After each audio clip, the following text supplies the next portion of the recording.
town engineer Wayne Miko. Going to be assisting the board tonight, going through both the applications for tonight. We're going to start with the request from Mass Wellspring, which is a special permit approval to allow a recreational marijuana establishment.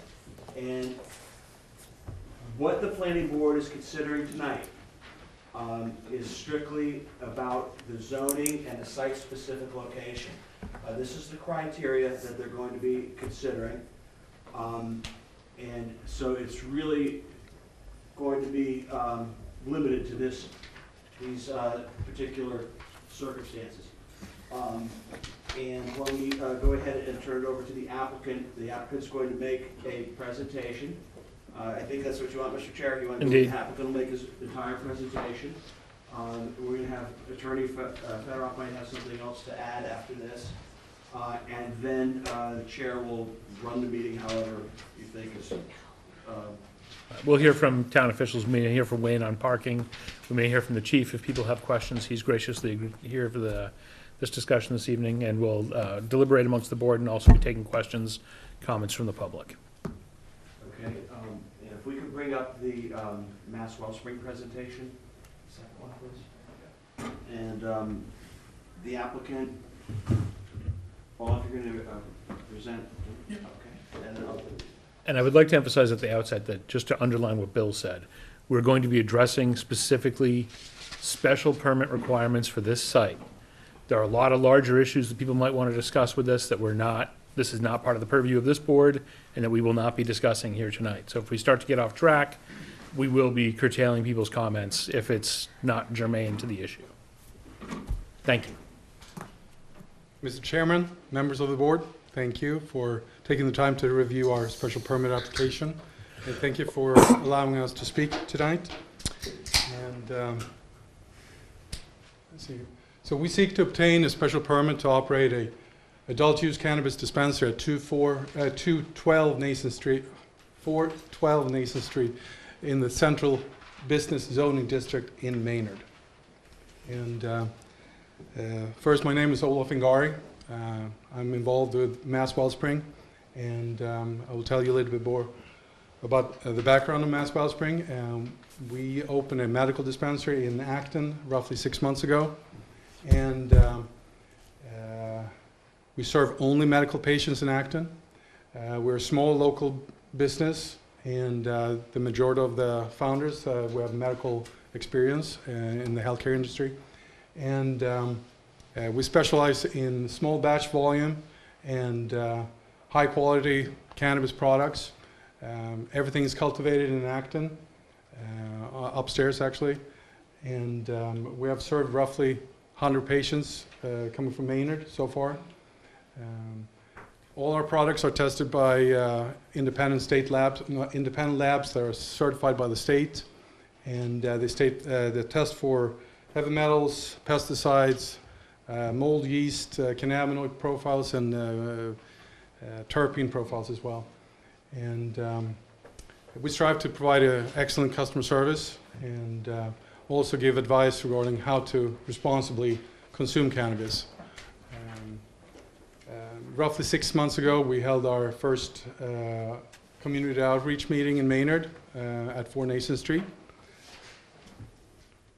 And this is our store in Acton. You probably have seen it before. It is the old liquor store. And this is our commitment to Maynard and our customers. Provide our customers with high quality products and service. Educate our customers on the proper and responsible use of cannabis. This involves to prevent children having access to it, both with packaging and also education. Operate with adherence to state and local bylaws, and maintain a solid working relationship with all government authorities, including law enforcement and the local Board of Health.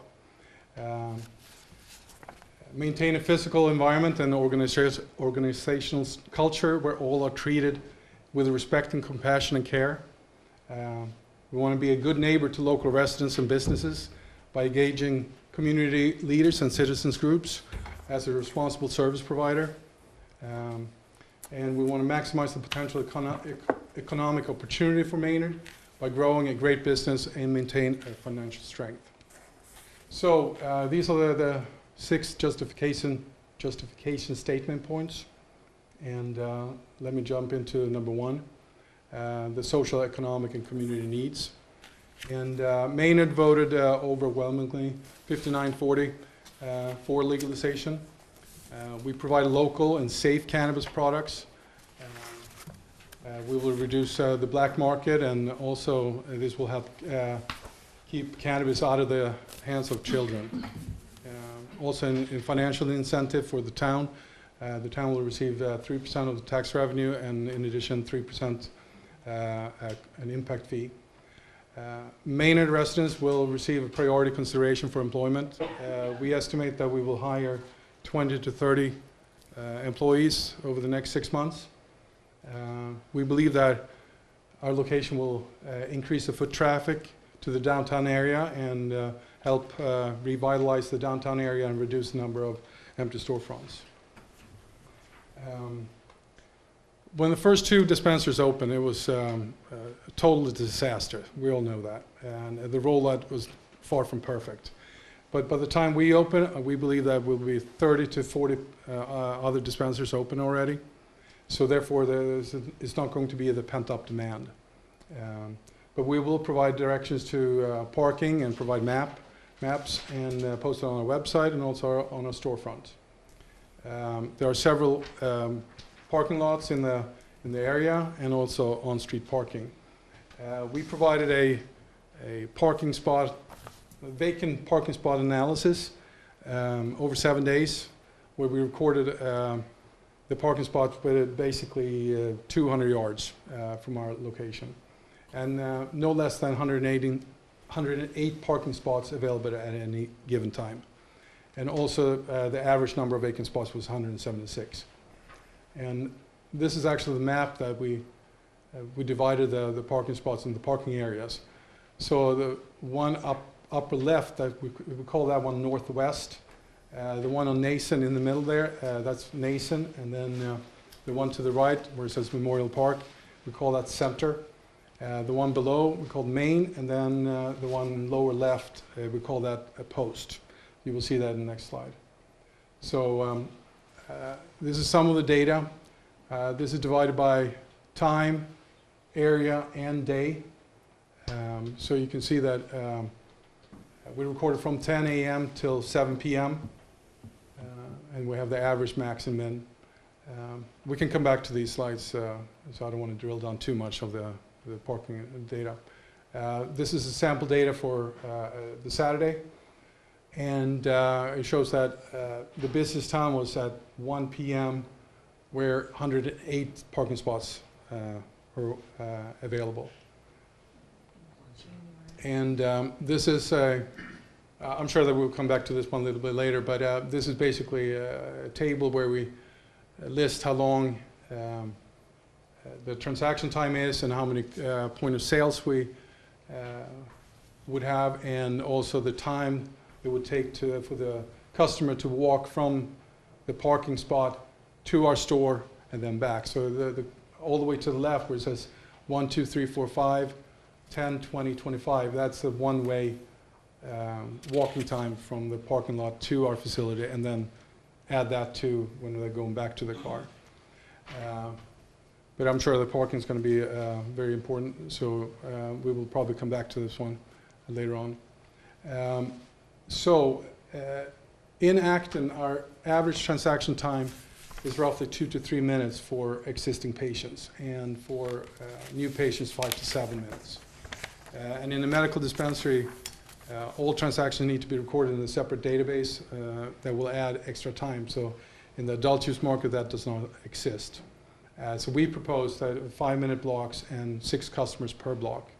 We will offer appointment booking by phone, website, or phone apps. Also, we will offer the option to pre-order everything, so by the time they come into the store, they just pick it up, similar to CVS. So therefore, those transaction times will be greatly less, or less. Traffic flow and safety. So this is the security and component, and we will comply with all the state regulations. We will have redundant alarm systems.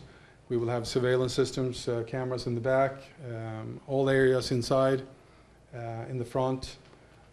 We will have panic alarms around the facility, key card access with PIN code for all limited access areas, and there will be no brink trucks picking up cash.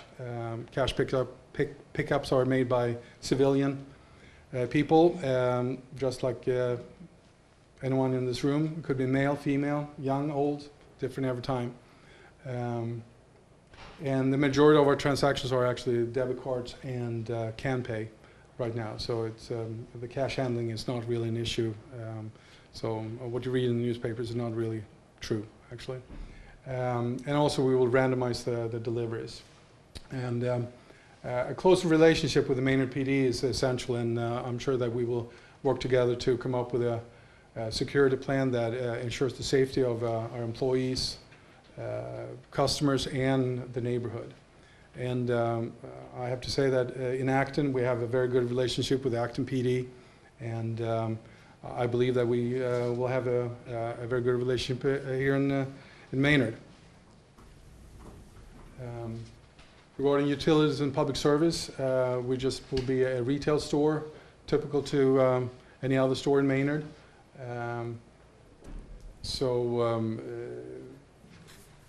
Regular lighting, water will be for cleaning, hand washing, bathroom. That's it. No production will happen occur in Maynard. We focus on recycling a lot, and all our trash actually will be transported back to Acton because we have there are different procedures that you need to follow by the regs, and we will not impact our neighboring businesses. So the neighborhood character and social structures. So it will be a clean, modern, and bright retail facility similar to our Acton store. And as you can see on the screen, that's the logo. And also I have a slide where we can see, actually I can flip through. This is our street sign in Acton. So I have that logo. And we'll be a good neighbor because we will pre-package all our products so to limit the odor. And also that will prevent any people from seeing it from the outside. Because the adult use regs, the windows need to be clear, and the front door cannot be locked. That's not the case with medical. That's quite the opposite. The door must be locked, and also all the windows need to be tinted. Our business hours will be 10 a.m. to 8 p.m., 7 days a week. And we believe that we will increase the foot traffic, and that will benefit other businesses in the downtown area. So this is a picture of from the outside, the old meeting place. This is the suggestion of our logo or our sign.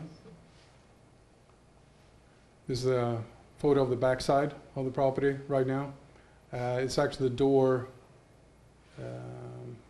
further down past that black thing, chair or something.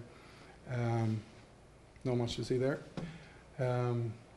So we will comply with all the signage requirements regarding hours of operation, parking information, and also prevent loitering and solicitation.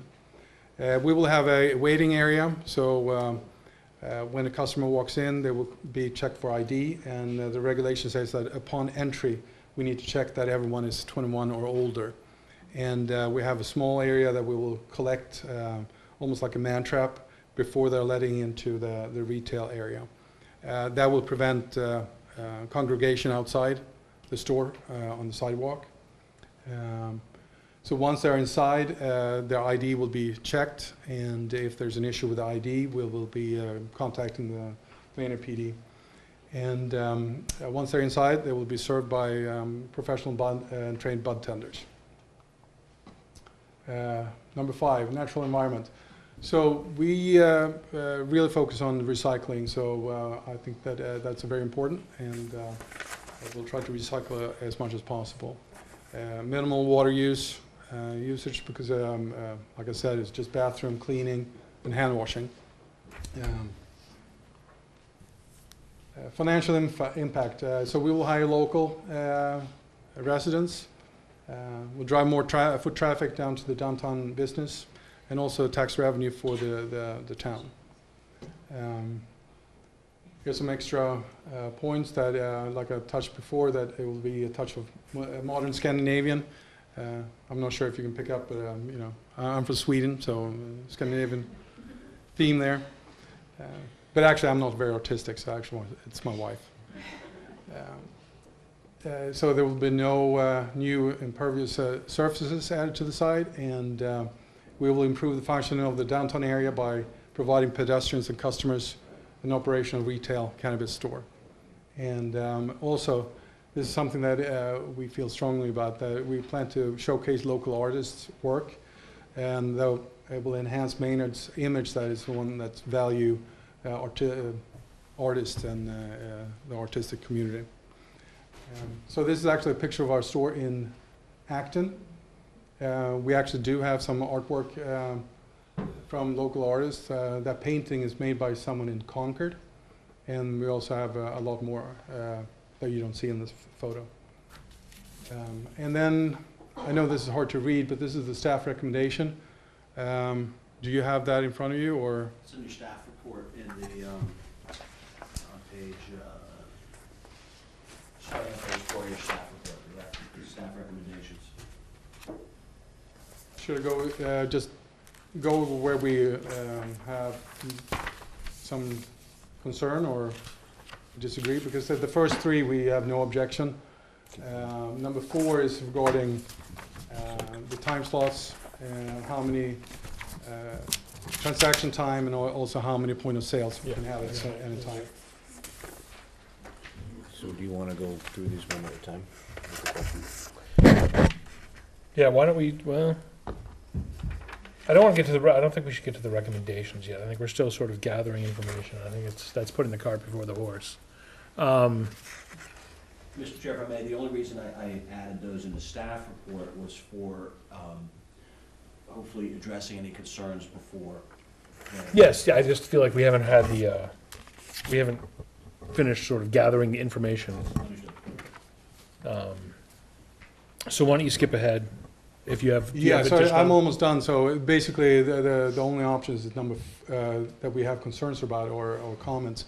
Is number 4 is the number of point of sales and the appointment time. So that's I think that in the staff recommendation was 15-minute blocks and 3 per block,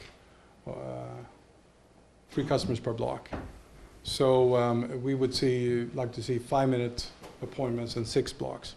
And also we have no objection to the police detail, but we do request that if it's not needed, we can come back and review that on a monthly basis if requested. And I believe that the only one that we disagree with is number 9, which is the traffic assessment, because we feel like in number 2, the planning board has the authority to modify the special permit. So we can, if we would have a traffic issue, we can come back and revisit, and we would do traffic analysis at that time. We don't believe that it will be a traffic issue by the time we open. So therefore, we request that we should not be tied to, be forced to have a traffic analysis done and traffic assessment before we know if there's a problem. So, Okay. so I'm Well, pretty much done.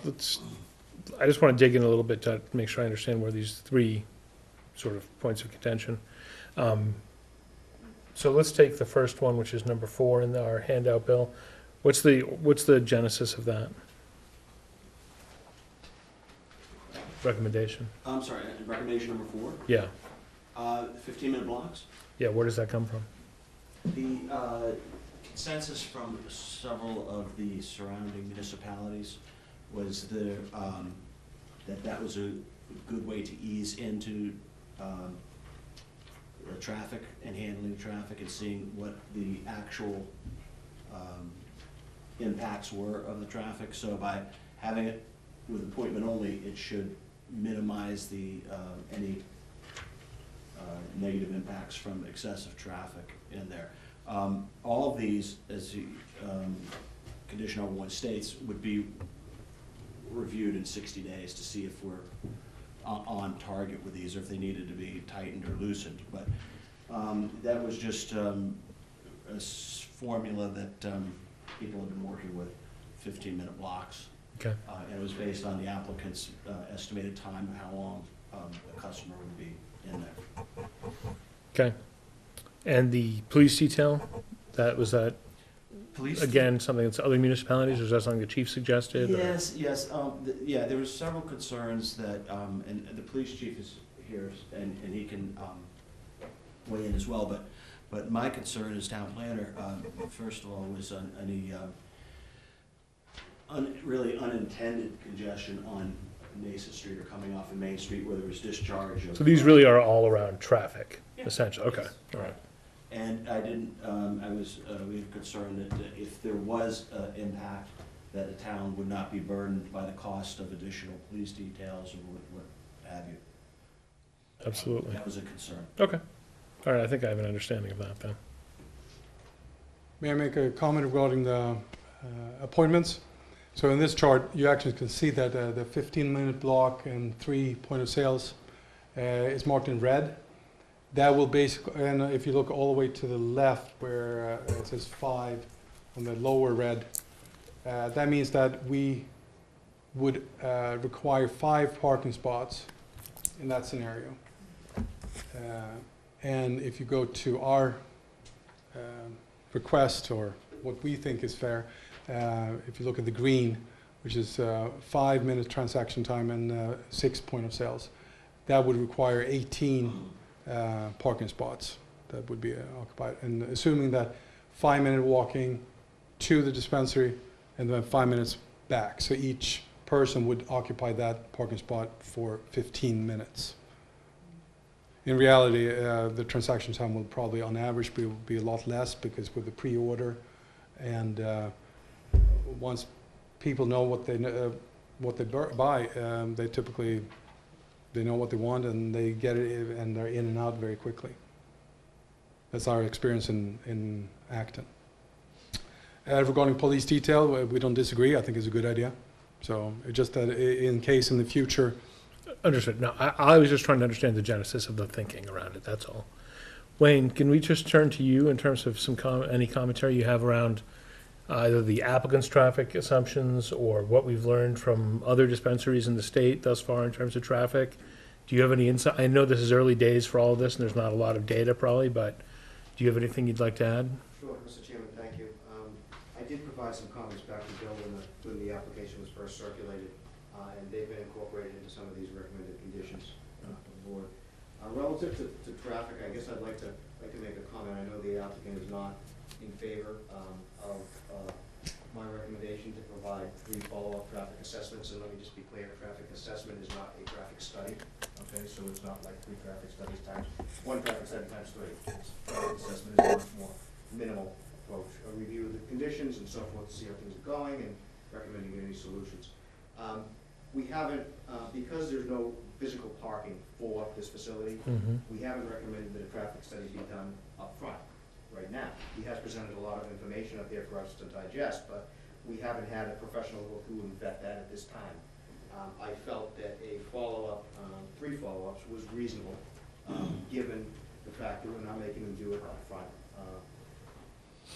He has, based on my original recommendation, he has the right to, if he does those 3 follow-ups, he has the right to come back to the board and request that potentially some of the conditions are alleviated, and I think they'll require that after 60 days anyhow. And that'll give the town, the chief and so forth, an opportunity to kind of gauge how things are operating. Right, we can see if there's any problems in 60 days, and then This is kind of. it's new territory. For Yep. all of us, Yep. and it is it's a prominent place in town. It's at an intersection where there's a lot of traffic movement. It's not crystal clear where everybody should go all the time, even though it is signed appropriately. And I think that It should be vetted a few months in. I agree with you. There's no obvious place to park, Agreed. right? That's the real I mean, there's plenty of parking. I don't think anyone's saying there's not parking in town, but there's no obvious place to park, and I think that does present an interesting condition. It is, and if I may, Mr. Chair, that this would be, first of all, that's gonna be a situation that could arise with any downtown location that's being rehabilitated or reused. It's also important to remember that the town is creating a parking authority that will be in place certainly for too long. And as these issues, particularly with downtown parking, crop up, they can kind of make adjustments as needed and avoid sort of anecdotal. Yeah, no, I mean, that'll be good if that authority gets up and running in time to coincide with this activity and this assessment. Which is why, yeah, so it's the 60 days, that's what we thought was a reasonable, return date if the board agrees and if they choose to move forward with this petition. We could evaluate the impacts and then, as Wayne said, we're just 3 assessments. We certainly could find out what's going on and not be too rigid or too loose. Mm-hmm, understood.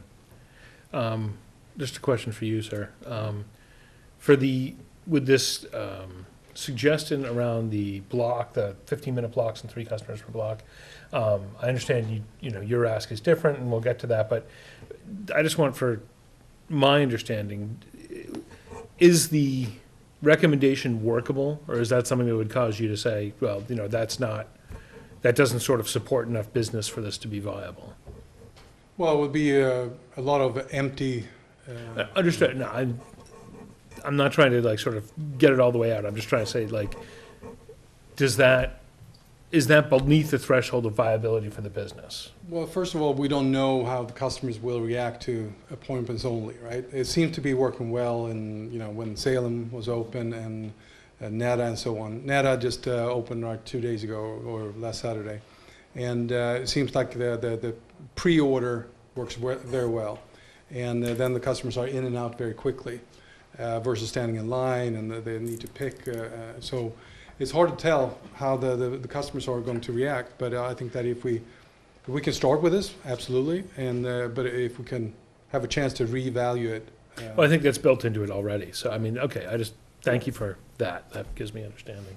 All right, I've been monopolizing a lot of the airspace. Chris, Jim? You have questions, comments at this time? So far, no.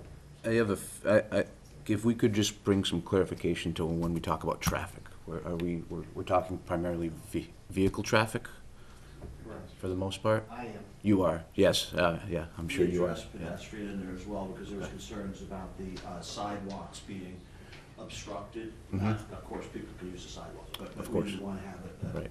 where there's a obstruction by a line or something like that. There was no loitering as far as I could read in the Right. staff report as well. I do see reference here to the staff recommendation number 6, which refers to a drop-off area. Right. Is there some need for a drop-off area? What am I missing here? Because I've only heard about that traffic was a and good parking question. thus far. Yeah, so at this point, we don't have a drop-off area because we wanted to obtain locations that DPW was happy with. Mhm.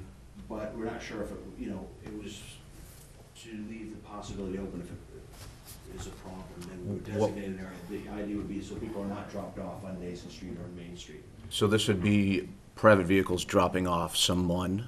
Just try to think of the worst-case scenario. That's Okay, right. okay. Exactly. Get out here and I'll go park the car, that type of situation. Yeah, I mean, and if it was another type of business, we probably wouldn't, but since this is new and we're trying to Right, get everything right, I could, But it happens all the time, right? yeah. Run it and see how long the wait is. And as of now, there's no plan for any type of drop-off area, and there's, I mean, Wayne, has there been any discussion of that? I mean, if worse came to worse, would you have, There hasn't been, and given the layout of the intersection and the building location, et cetera, I'm not really sure that the site is very conducive to any kind of drop-off area that's safe. If you in will. the front? In the front, Right, yeah. it'd be in the rear. It would, yeah, and in the rear is, I mean, there's plenty of access from the back parking lot, so Is the rear entry, is the rear door a point of entry for customers? No. Okay. Same with the parking lot there, if we have the parking lot for any business, if it's not open to the back.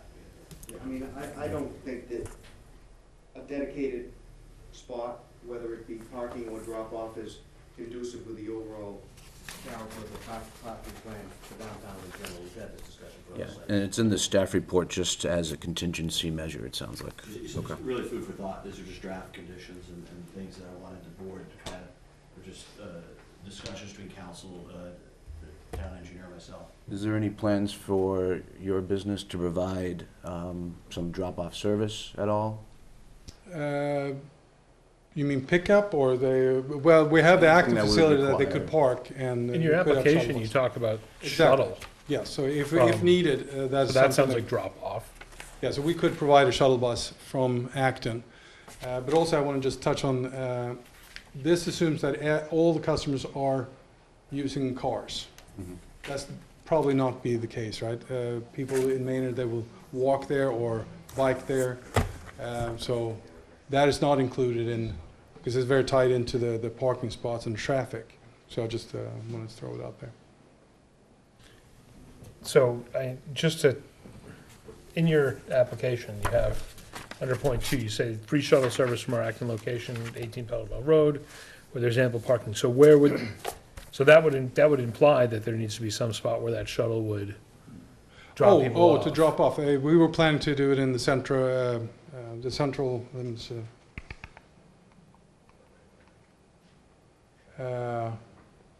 Basically in the Memorial Park parking lot, Mm-hmm. it's hard to. It's the sort of T-shaped one upper right. Exactly, yeah. So, Has that been part of the discussions thus far with well, Bill and we Wayne? wrote this before we were told that we had to do appointments only. Understood. So that, Oh, right. so that kind of, to mitigate the traffic, we could have done, but now if we have appointments only, the shuttle bus will not really be in effect because we will only have, what is it? Like 3 point of sales, so we only need 5 parking spots Mhm. per hour. So therefore, I don't believe a shuttle bus is needed in that case. May I ask the chief something? Of course, absolutely, Jim. Chief? Ask away. I have a question for you. We're talking about drop-off spots, which there isn't one right now. But what happens if, and that's a congested corner, as we both know it is. Yep. And there will be people who will want to drop something off while they go look for a parking place. How are you guys going to handle that? This is a very challenging location because there isn't any spaces in front of the store. For probably 3 doors up is where the parking spaces end, closer to the outdoor store. So there's a stretch I know there. that's not going to happen. They're going to drop off right smack in front. Well, that's one of the reasons for the police detail, would be to have them right out in front, to make sure people don't stop there. Because I think human nature is, they're gonna drop somebody off, they're gonna stop there. And I drove through yesterday and there was a Federal Express truck parked right there in front, making a delivery, and it completely stops traffic.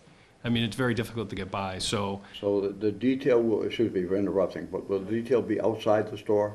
there would have to, my recommendation would be to at least one officer out in front of the store, just for that purpose of cars stopping on Nason Street in front of it. So he'll do a dual purpose, Yeah, sort of. and pedestrian, there's not supposed to be any queuing out front. Right. So part of the challenge would be, if there is a shuttle bus, people, that's a lot of people going in and out at the same time. It is. And I don't know what his numbers are, I don't want to dispute them, but I don't know if they're accurate either. I talked to the Hudson chief today, and he estimated they had 500 people at their store this Saturday. So he was happy that we might be opening something to alleviate some of their traffic, honestly. They have 5 detail officers there, that's what they started off with. Really? And they have a tent set up in the parking lot for pedestrians. So it's a different area, obviously, a different location, different setup, but it's challenging for them too. And I don't know, plan for the worst for this, in my mind. I think that the location itself is very difficult. for vehicle traffic, and then I don't know about the pedestrian traffic. Because we have other locations downtown. I would say, honestly, the biggest complaint we get from all the businesses is parking. That's the number one complaint that we receive. Can you elaborate? What do you? People, parking in front of businesses, they're not happy with cars staying there longer than, Okay. they're not there for 15 minutes, I can tell you that. Right. There's one business that we're working with that has, they're not open very often, and all the neighbors are complaining because people don't follow directions. They give them maps and tell them where to park and how to kind of coordinate what they're doing, and they don't follow any of those directions on a consistently. Understood. So you could have the best intentions to say, all right, we're going to give them a map, and here are all the 100 parking spots, but if people use them, we'd be lucky. They just park wherever they can if they want to get into the store, so. I'm hearing that there's two different traffic considerations. One is for the appointment only, and one is for another scenario of drop-offs and non-appointments. Right, so it seems to me that like some of the things we're talking about are not necessarily germane if we are in a appointment-only regime. I think we stick to that, would be my recommendation. And that way it's clear. Right, and we can talk around that traffic, and then And then we'll actually as have things data and change. information when 60, 120, whatever days down the road. Right. If there's gonna be any reassessment, that seems reasonable. And the one thing I would suggest with that is the volume of appointments, how close together and how many people are allowed Right, it per sounds like we're appointment. starting off fairly conservatively on that, would you? I mean, do That- you know, compared to, I don't know. it sounds like if I can't read Hudson this has chart, to be 500 in a honest with you. day, you couldn't possibly at this rate, right? So it's considerably more conservative than that. And in their experience, obviously, it varies per day of the week. That was a Saturday, which Yeah, maybe is, that's the busy a lot day. of volume. So it might not be But they're needed. not an appointment-only situation. I don't know. Okay. I didn't ask that. Bill? Do you know? Well, so if I do the math right, 500 a day for 8 hours, that's just over 4 people in 15-minute blocks. So, I mean, we're recommending 3 per 15-minute block. For 500 people, that's 4 and change for 15-minute blocks. Question for you, and perhaps to you, sir. What do you do about people who walk in, don't have an appointment? You say, go away? 16 an hour times. Yes, Oh, I got that wrong. yes. Yeah, you're Yeah, right. we have to. If we have appointments only, then that would be the case. Okay. His math was very wrong. 15. Yeah, I was going to. That's 15, yeah. Just so no one's misled. We're blaming the phone, it's okay. No, you can go. Yeah, based on the information here, it's 12 customers per hour Okay. recommended. All right. So it's not very much. Mr. Chair, one more thing regarding Please. parking and the shuttle that was a concern. The shuttle is obviously a worst-case scenario for it, because ideally, we keep it an orderly flow, and we want to encourage people to shop downtown, stay downtown, and whatever the case is. The shuttle defeats that purpose. On the other hand, if we don't have the shuttle in place, and there's a cascade of people, we're kind of stuck either way. So we tried to plan for the worst case, and it would be with the idea that it would be far easier to loosen restrictions. Right, and right, tighten. absolutely. And it sounds like we've prevented, there couldn't be a cascade of people at this point. Meaning with the 3 appointments per 15-minute block. Yeah. Mr. Chairman, too, also, I just request that if we work out some language with the police detail, so I wouldn't want to be restricted to just one person. I think it'd be best if we could evaluate it, and it may be based on my discussion with Olaf, or based on our needs, whether we have 2 or 3. We might need somebody at the intersection at the parking lot at CVS, or Sure. I you think know, it might be more than let's one. maintain maximum flexibility from the outset, Yeah. and then we can, figure it out as we actually learn and gather data. I mean, I don't have any desire or need to put extra people there, but, I want to have what we need to make sure it works that right. downtown Yeah? traffic flow and safety is. Chief, do you agree have the with you staff 100%. for it? Excuse me? Do you have the staff for it? Probably just like anything else, short term, yes. If this goes, if there's a big need for, 3-4 months, we still having a big problem, the interest for the officers would dwindle. just how, well, there's other needs too. I mean, there's other road construction, so, you know, they'll be working other locations every day also, so you can only bring in so many people. We don't, you know, we don't have that luxury of a huge volume of staff. So, you know, it's gonna depend. And I do assume it would kind of settle down as more stores open up, but we just don't know what the anticipated response is gonna be at this point. It's all exploratory at this point. All right, thank you, Chief. Okay. Hopefully you can stick around in case I will. any of the folks from the audience have questions for you as well. Thank you. Was there anything else we want to ask the chief about? What I'd like to do is, people are obviously sort of champing at the bit to have a word, so I'd like to give them a chance. And then we can circle back, and especially so that way, the chief can go if he needs to after they've had their say. All right, thank you very much, we appreciate it. So I'd like to open it up to the public now.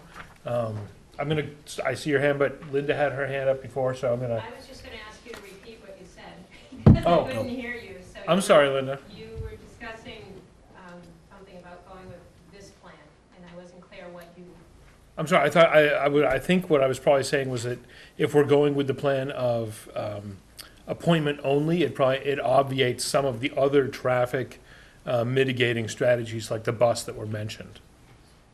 Sorry, ma'am? Okay. I'm Kelly Costa, I live at 21 Brown Street, Maynard, but I own a business at 7 Nathan Street, Gallery 7 Frame Shop. I'm looking forward to you opening. So are you making this decision tonight, whether or not it's gonna be appointment only? Or is that No, down- we're discussing the conditions of the permit, and we're discussing permitting of the business. That's all that we're doing right now. I would tell you that is because of Greg's absence and the number of folks we have here tonight, we are not going to be taking a vote this evening. Okay, so it's still up on the table then that it might not be appointment only, is that correct? It doesn't, in theory, nothing is set in stone right now, I would say, but it seems to me that beginning with an appointment-only regime might be the appropriate way to ramp up. Okay. But that's just me, my opinion, right now, that's my opinion. I don't So know. yeah, just in case that wasn't gonna be the case, I just wanna make clear, like, you know, it's once a week, but we do get deliveries on my side of the street, so I've got a big truck parked there, and then if they have a shuttle, it could get kinda dicey, so I guess just keep that in mind, some of our businesses have delivery trucks, have. Absolutely. Sorry, I had a few names, sorry. Just, you know, lots of rumors in town. Are you only taking 4 Nason Street, or are you taking another space next to it, or is this just that one space right now?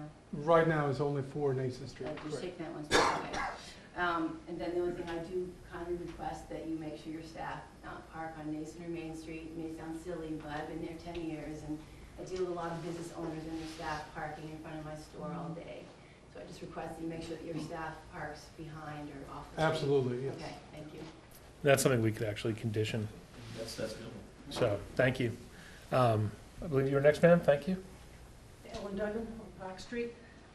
I just wanted to reiterate too what a dangerous intersection this is, right there at that corner where people cross to go through to the Serendipity and down to Main Street and so forth.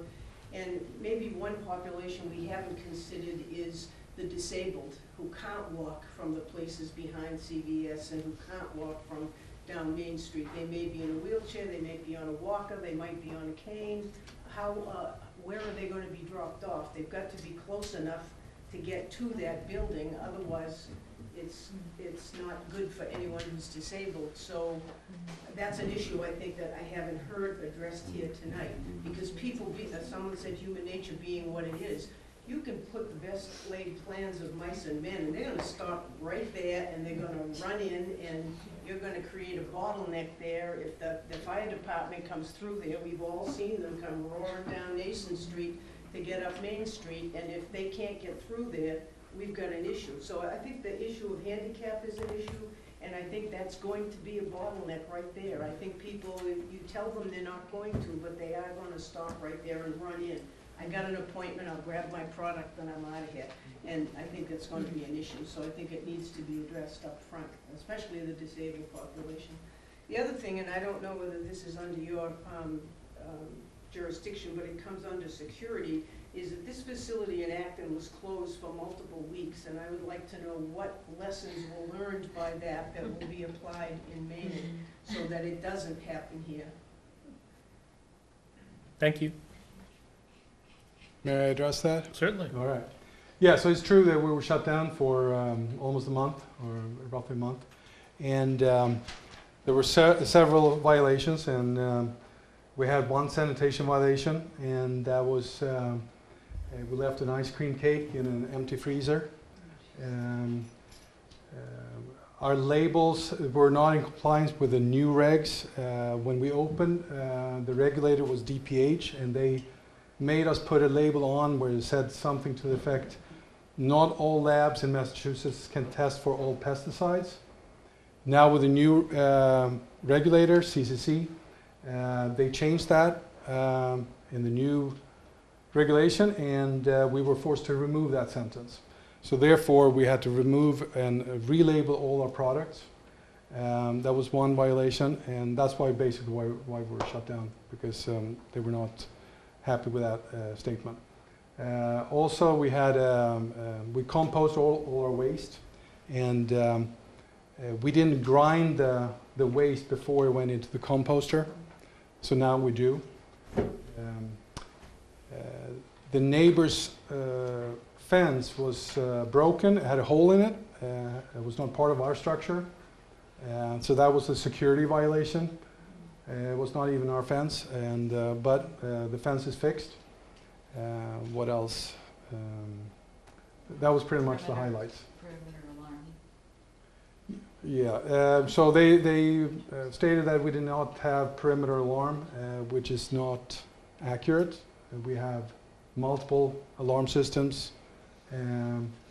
So they realized that, and we are basically up and running, and there were no recalls, and it was basically procedural.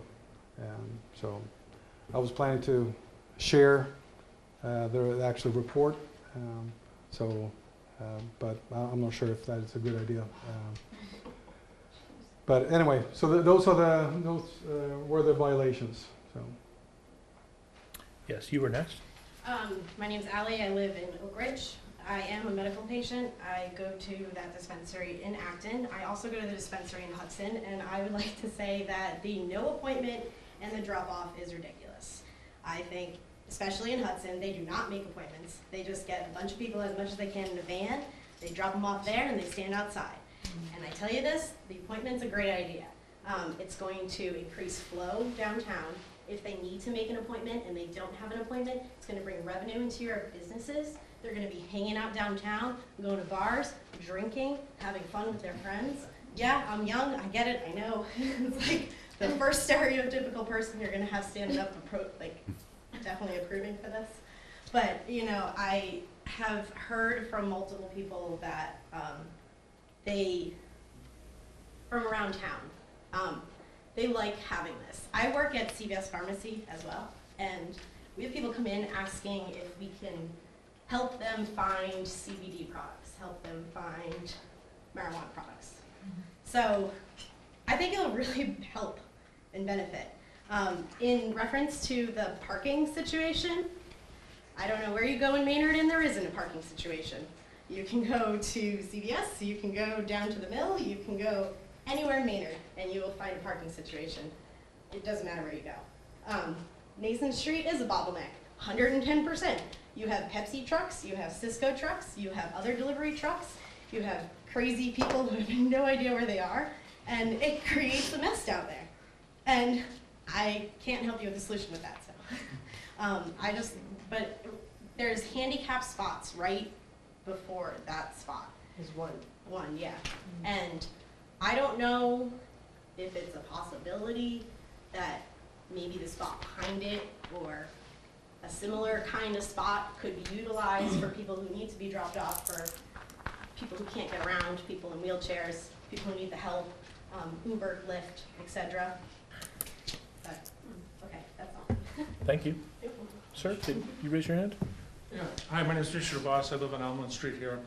A couple of things, and a couple of comments, a couple of questions, but I'll make it quickly. The parking analysis that you did, I noticed that it was the first week of January? Correct. Because the first week in January in Maynard is a desert, and I don't think that's a really good analysis. Tumbleweeds, literally driving through. So in the middle of the spring, summer, you're going to find, as she said, it's hard to find parking here, so, I do think that we need to go to a structured appointment-only system. I think it's gonna be difficult for him to be profitable, though, at those three time slots. I have a comment about the time it takes. You wanna drop it down to, I think it was 5 minutes per visit? As a medical user, I would see that's probably right, because they know exactly what they're going to get. It's a prescription. As a recreational user, who's been into shops in Seattle, in Colorado, tell me about this. What does sativa do? What does indica do? What is this edible like? What is that? It's gonna be probably more like 15 minutes or 20 minutes, especially for the newbies who are gonna want to be interested in this. So I think having a bigger bracket of time is a good idea for you guys to consider here. I'd also like to know a little bit about what you're gonna do about the windows, because I understand you have to have an 80% opacity on the windows, is that correct? We're not going to change the windows. So windows will be clear? Yes. I thought the law was that they had to be somewhat opaque. No, that's in the medical. In medical only? Yes. We cannot cover up the windows in adult use. Nothing can be displayed, I think is what you're. The product itself can't be visible from the exterior. So you'll have windows and you'll have some sort of blind behind the window so you can't see into the building? No. I believe you have to be able to see in. Yes. Well, so what will it look like when you're walking by? Just like an office, kind of, with glass? Well, it's like any other store. You can look in and you have a service counter. We will not have any flour there, so everything will be prepackaged, so no one will be able to see flour by itself. And all the products will be stored in the back anyway, so. Okay. Did you also see you have to buzz in to get into the building? No, we're not allowed to. And, So it has to be free access, I can walk in there? Okay. That's interesting, because I'm concerned about the look of downtown, especially on the Christmas strolls and the art walks, and how is that gonna affect the way that the town looks? You have this big sort of, and I'm not sure how it will look, I can't really envision it right now. Will it look similar to the slide that you showed that had the interior of the Acton store? Can we use it as that a point of reference?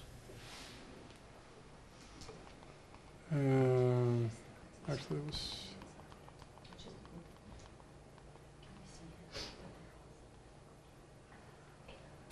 So it will look the same as that. Remove the sticker there, the meeting place. So on Can you the, show the Yeah, picture? but can you with show the couches? interior of the Acton store? Oh, that thing. The So fit out? Yeah, the one. you know what like you're the seeing couch. when you look in the Like window. yeah, the couch. There. Similar to that. so can you describe to me the experience of a recreational user who's coming in, who wants to buy something, who wants to be a little bit educated? How am I gonna see the different products? Will I be able to, like, are you gonna bring them out onto a table? No, we don't show the product. We can show them on a screen, tablet, for example. But we don't display any raw product. Everything is prepackaged, so we don't display. You cannot see any buds. Okay, how about edibles? How about oils? How about? Yeah, same thing there. We basically we can show a picture of it. You can go to our website. That's pretty much the same thing. Okay. All right. I support the idea of cannabis in Maynard. I'm just very concerned about this particular location. I think it is, again, the parking is a big concern, as well as having that right downtown for everybody to see. Is going to Seattle and Colorado. There is an element that sometimes lingers around, and I've been to a number of different ones over the last couple of years. So it's just something that we're having, even a police detail brings a different vibe to the downtown. So I'm concerned about that, and I think you guys will consider that as your decision too. Thank you. Could be next. Rachel, I own Raspberry Beret, which is next door to you, and I'm excited to have you next to me. But I have to say that business for me is great right now. Parking is perfect. People can come in, so I am very nervous. I hope that we can work together. Oh, absolutely. And I just want to reiterate what was said, that the shuttle, like, let's remember we want to keep people downtown, so appointments are good, but hopefully, you're going to encourage people to look around and, please keep that in mind downtown, because things are this amount of parking really does work well. The fact that there are spaces, the older ladies can just pull in. They're not the same customers, probably. I don't want to say it, but they might be. But just want to reiterate that, and hope we can work together to, make sure that they're saying we're sharing. I'm looking forward to having soft textural things and lots of. Yeah, we definitely want to be Yes. good neighbors. Okay, good. So, Sir? Hi, Scott Murphy, 17 Mockingbird. I'm the Vice President of Security and Compliance for a large, both adult use and medical facility in Massachusetts. I am a patient of a loss at his facility, and then my company also sells wholesale product to his company, but I don't financially benefit from the deal. I very much approve of the location where they're putting it. I do understand the concerns with traffic. I do agree with starting off with police detail in the beginning. But as the gentleman pointed out, it does give that kind of look that we're still in prohibition. We have to remember that we passed this law and we're taking steps out of the dark, not into the dark. We already have 2 liquor stores that are in close proximity to him. I don't think twice, nor does anyone, if I take my kids in there really quick to grab a drink and leave. That is not allowed, of course, though, for marijuana, and I'm not saying either way for that. As we move forward and when the police detail is no longer needed, I think we could also start off with just having a simple cone there to stop people visually from going in there. As far as appointments only, I will say I worked in a company in Newton that they did have to put in appointments only later on. They cut their business by 70%, and they got really horrible reviews online. So I think as a business owner, we want the business to thrive as well. We don't want to keep seeing stores turn over and die downtown like we've had. I do understand the thinking, but I think with the appointment only to also allow a pickup. So if someone pre-orders, they can get in and out, but not wait for a time slot that's at like 12:30. Because if it's pickup only, they're in, they're out, they're gone. So I think having that flexibility of appointment, for like this gentleman said, people don't know, they want to talk. But also someone like me that I'm going to go online, go on an app. I just want to go in and out. I don't want to have to wait around, look at my phone. Is it 1:45 yet? So I do agree with the traffic concerns.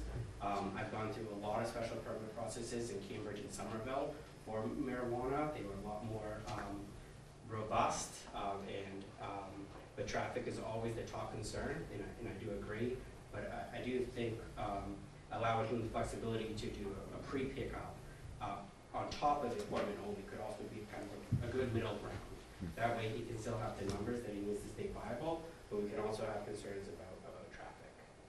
So that's it. Thank you. Mr. Chairman. Sorry. I'm going to get Bill, then I'll come to you, Wayne. Yeah, Bill Cranshaw, Mockingbird Lane. I also rent some office space at number 14 Nason, which is why I've recused myself from this particular hearing. Couple questions, but the one I want to start with is questions about the alley out back. And I highly recommend you guys visit it if you've never been there, because it's a very interesting environment. And I'm just wondering how things might change, because the alley's not actually owned by his landlord, but all the tenants in there use it for pulling trash out, deliveries and parking. The dance kids get all picked up there and stuff. I'm just curious how this business will affect the use of that alley by all the adjacent tenants. we will probably not use that back door very often. So no deliveries, no staff really. It will not be used pretty much. So the existing businesses, they should be able to use their use that alley for their purposes. So the deliveries will come from the front at random times. I need to talk to the chief about that, but I don't think that we plan on doing that right now. May I ask a few questions? Please, So it's obviously used for a fire escape, of course. Of course, yes. But so the intention would be staff would come in and out through the front door? Most likely the front door, yes. Okay. And there's trash and recycling. I imagine that's out back in that alley. I'm not exactly sure of the logistics. Yeah, so that depending on the trash, what type of trash it is, but since I mentioned that we'll take it back to Acton, it could potentially go out the front or the back. It's up to, we'll have a discussion with the police chief. about it, or if you have any concerns. We're flexible. Yeah, I think, in my opinion, I would defer to the chief for, because there is language in here about working the safety plan with the police department, so I think I'd defer to the chief on items of that nature. And you said that all deliveries will be through the front door? Again, I will talk to the police chief about that, and that's part of the security plan. Linda, you had your hand up? I have a few, but I'll go slow. First, Linda Thayer, 14 Chandler Street, and we also own a business downtown. We're looking forward to welcoming your business to town and hopefully the foot traffic that comes with it. But I would like the planning board to consider, we can't predict how long a client stays. So if you're looking at, somewhere you mentioned 108 spaces that are available, you're talking 120 people. Hopefully they aren't coming in for 5 minutes and leaving. I think the goal is to have them come and stay. So you could have people coming for 5 minutes. You could also have, a few hundred people coming in and staying for a couple of hours. And again, I hope they do, but I think we need to have a plan up front. We can always relax it. It's hard to rein it in once you start. So I hear the merits of the appointment or the shuttle, or and it'd be great if we just had enough parking for everybody to start with, but we don't, and traffic is a consideration. You mentioned hiring 20 to 30 people. Can you just explain how many per shift roughly? Because that's another consideration is staff parking. Well, it all depends how many point of sales we are allowed to have, right? So if we have 6 point of sales, then we need to staff them. In addition, we need to have someone checking the ID. We need to have people picking the order. So it all depends on the outcome of the special permit. Sure, but just in it, like, is a shift, is it 3 people, is it? Well, a lot of our clients, they're actually already applied for jobs, and we will have part-time workers and full-time. So it's we haven't really made that decision if it's going to be. We have people that they want to work 4 days a week, 10-hour days. Some people they want to work for 3 hour per day, 7 days a week. So it's all over the map. So just another thing to consider is additional staff parking. I'm sure I have more, but I'll be back. Thank you. Sorry, I said I would come to you, Wayne, and I didn't. I apologize. Mr. Chairman, just reacting to a couple of comments from the audience about the potential pickup, drop-off, and the parking and so forth.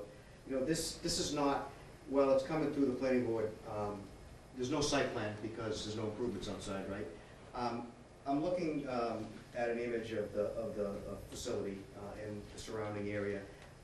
I think it would be a fair request to the applicant to ask them to do maybe a quick sketch with an evaluation of the existing signage. I don't see more than one no parking sign, and I can tell you that, and this occurs in other places in town that the DPW is trying to remedy, but there are not adequate METCD compliant pedestrian crossing signs at these crosswalks, which there should be. I think all of those would be reasonable mitigation to protect, because it's literally right in the crosswalk is right in front of this gentleman's proposed use. So I think that would be something that would, at least me as an engineer, would make me feel better that we've at least tried to prohibit parking. I know the chief would appreciate that. If there's a sign there, at least his officer can holler at someone and say, look at the sign. But right now, I think we need some additional signs here. And I'd like I could certainly give input on what's required if I just have an understanding of what's there. Sure. And especially if there's, sort of shortcomings in the crossing department, then that's something we want to remedy. And Mr. Chair, condition number 8 specifically addresses future signage that's required. Yep. Or that may be required, and it obligates the applicant to provide signage as directed by DPW, including the design, the size, and the types would all be specified, whatever DPW determined was appropriate. So that has been addressed if you choose to accept the recommended conditions. Thank you. I would second that, and I think it'd be good to start working towards a signage plan, MUTCD updates, ADA considerations. I'm not gonna say full ADA considerations, obviously, because Understood. this is not a site plan of not Yep. obviously redeveloping the entire sidewalk, but it would be good to at least have an idea of that. No, it dovetails right into the concern that was raised by the person who's discussed the, sort of handicapped access drop-off, something of that nature, which does need to be considered. I There's concur. been questions about our locations downtown of our handicap spots now, because marijuana or no marijuana, we still have a problem downtown. Sure. Yeah. With the handicap location. And I think that's something that DPW is aware of. That's also something that I would expect the parking authority to address. Yeah. No, a lot of these issues We of do need- uncovering We are, do need improvement there. are more generally underlying condition problems, that are just being exacerbated by a high-traffic business. Bill, you had your hand up? Bill Crancho again, and just want to quickly pile on with the parking issue here. It seems like it's really the central issue. It's a fascinating one, and actually his numbers are amazing, because I'm looking at the numbers, and, based on their desire for their frequency of appointments, you're looking at 25, 30 parking spaces per 1,000 square feet, which is extraordinarily high. Normally, you'd see 3 to 5 spaces per 1,000 square feet, so it's just off the scale in regards to concentrated parking demand. But Sorry, can you just elaborate on that? I couldn't quite get that. so, his demand is, he's thinking, they're gonna need 18 spaces for customers and an X number for employees. Mhm. And so, based on the size of their facility, it's gonna be pushing 30 parking spaces per 1,000 square feet of So, business. based on facility size, this is a very high demand for parking. And normally, a very busy retail establishment would be 5. An office would be 3 per 1,000. Okay. This is way up there. This is up there, way past the McDonald's and stuff like that, per 1,000 square feet. So it's just interesting that way. But regardless, it's great business. It's wonderful if it can happen. It just needs to happen without adverse impacts. And now I'm being a little selfish here, because my office, my clientele is elderly, and I do night appointments and Sunday appointments because I know there's parking availability there, even though there's no parking restrictions at that time. You can park forever at night or on Sundays, there's no rules. But these guys are gonna be open until 8 o'clock, they're gonna be open all day Sunday, it changes the whole game. So, there's gonna be need for a lot of thought on new parking policies. Are the enforcement hours extended? Is there 1-hour time limits? Are there more 15-minute spaces? It needs a lot of work. So, long story short, I think the ideas here about stepping into the number of appointments per 15 minutes is a good way to start. Go in easy and just avoid the sudden problems before you have a chance to organize and solve the issues before they become problems. Did we already mention we think you should be on the parking authority, Bill? Ma'am? Hi, I'm Betsy Gardstein, 207 Main Street. I'm just really looking forward to the establishment. I support totally. Not gonna say anything about parking or Sorry, you can only talk about parking. Yeah, I'm not gonna talk about that. It's like acknowledged it's a problem. I personally am gonna walk there, and I think a lot of and I know it's not just Maynard people who are using it, but I think a lot of us in town will be taking advantage of the bike trail, walking, etc. So, basically, I'm here to support, and I also really, I watched your presentation, commend what you're doing just in terms of the environmental consciousness. I think that's really important, and I'm hoping that other businesses in town will look to you guys as as a business model. I'm wondering sort of how, and I don't have a business downtown, but I know I have friends who do, and I'm just wondering how you're going to work with the other businesses in terms of helping to promote them, say, having coupons for especially restaurants, because there's some maybe correlation between marijuana and food. I'm not saying what it is, but if people are gonna be downtown anyway, in all seriousness, and like maybe having a town, I know there's some like new maps, that show the businesses, and I'm just kind of wondering if you guys have specific plans for how you're going to try to get people to stay downtown, and even though that's not your business is providing them with the product, but if you could just speak to that briefly. Sure. Yes, is the answer to the question. And we have thought about it, and I can't mention who and where our patients are located, but we do have patients that are located in close to our store, and we have talked to them already regarding some programs, or because we want to be good neighbors, right? So I think that is very important that we work together. We'll reach out to the local businesses.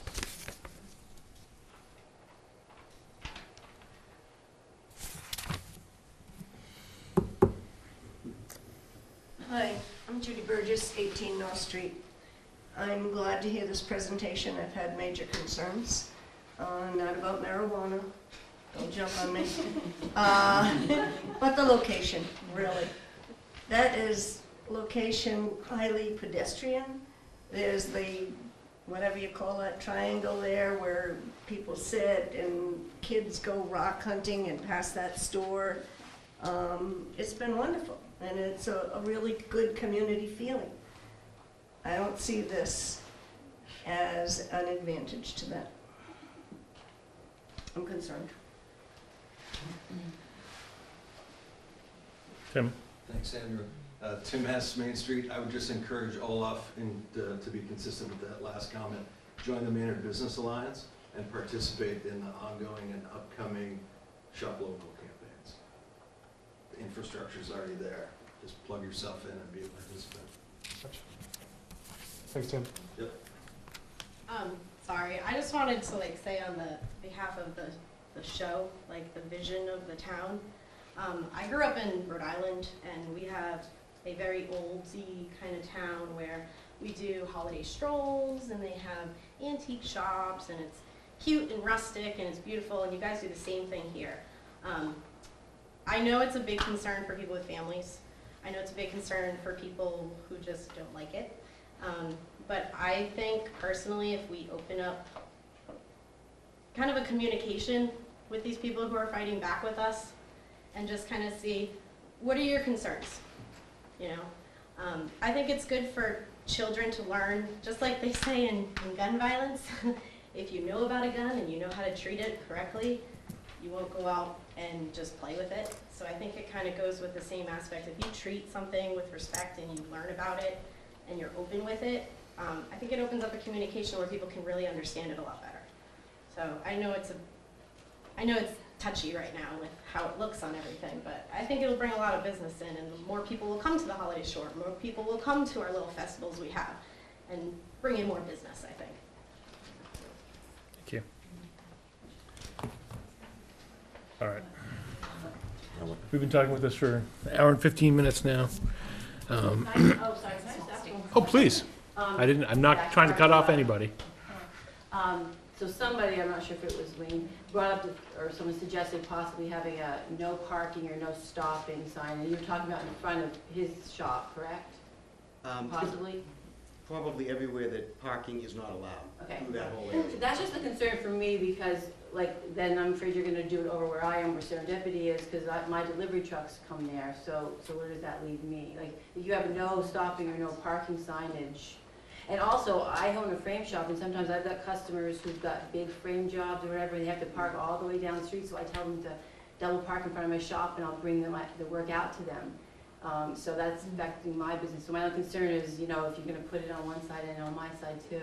And I know Serendipity does a lot of double parking to unload supplies there, so please take that into consideration. You would be affecting our businesses greatly. Can I just say something? I'm all in favor of not affecting the businesses, but saying we should be able to continue to break the rules and they can't is a little bit not a good look. Right? I mean, I think that's what she was saying. I think she was just saying. well, you're saying come double park in front of my business where there's no parking allowed. No, what she's saying is if you put that stipulation on one side of the street, then it's going to apply to the other side as well, I think is. Right. I mean. Right, so I'm just worried about then how do we deal with deliveries and stuff? Us too, then how do we deal with deliveries? Oh, I understand. I'm just trying to say we have to kind of, treat everyone equally. Yeah. But I just wanted to be, yeah. I have two thoughts on that. One, it sounds like, Bill, we need to get that parking commission up and running. Bill. Bill, yeah, Bill and Bill. And second, we're considering, my comment to Wayne from the engineering department side of things is the consideration of the Nason side of the street where the shop, where Wellspring is being located. My thoughts aren't to do it all for Nason Street. It would just be in the immediate adjacent area. So my thought is not to, this isn't a more global consideration at this point. So I'm not going to provide any comment on parking in front of your shop. But yeah, I still think it's needed to look in front of Wellspring. Yeah. I think what you're saying is, and Chris, it would be more of a site-specific concern. Yes. That where there's no stopping parking, and it can be adjusted as needed if there is a problem. Well, definitely for this planning board at this time, that's our consideration. We're not considering all of parking in Maynard. We're considering the applicant and the impacts to the community. That's my point. Right, which would be site-specific itself. I hear you. I just don't want to go down a path of saying one side of the street, because parking is, it's one street, I'm not saying that. I'm just saying right? on this Like, side of the street is what if we're you looking at double right park now. here, you're affecting the whole street. If you double park here, you're affecting the whole street. It's 6 of 1. I just want it to be fair, that's all. Okay. So it seems like, is there any other comments? I want to make sure we're not cutting anybody off. All right. Jim, I'm anything all you set. got? Chris? Okay. I I just want to kind of regroup my thinking here. Yeah, you can do that. I would like to talk safety, and I would like the chief to speak on his thoughts on safety at some point before we close this. Sure. Yeah. Why don't we do that now? Would you care to just speak generally about your considerations of safety and your overview of it? I could be more specific. Yeah, I know it's vague. Look, so I have a few notes here. We talked traffic safety, traffic flow. I know that one of the stipulations here is that item 3, that the exterior be modified by the police department recommendations for security of the premises, of the properties, its employees at all times. This includes the police department's considerations of exterior security for all times, including times of the establishment is or is not open, and transfers or other activities associated with the property. So is that? I mean, it's kind of generic, I know, right? but I'm trying to be specific to the conditions that we're setting The forth. regulations are very specific with, like what he said, like camera systems, the alarms, multiple, like a backup. So what we talked about, he has a safety plan that he presented to me, and we walked through the location. The back alley, there's some concern there.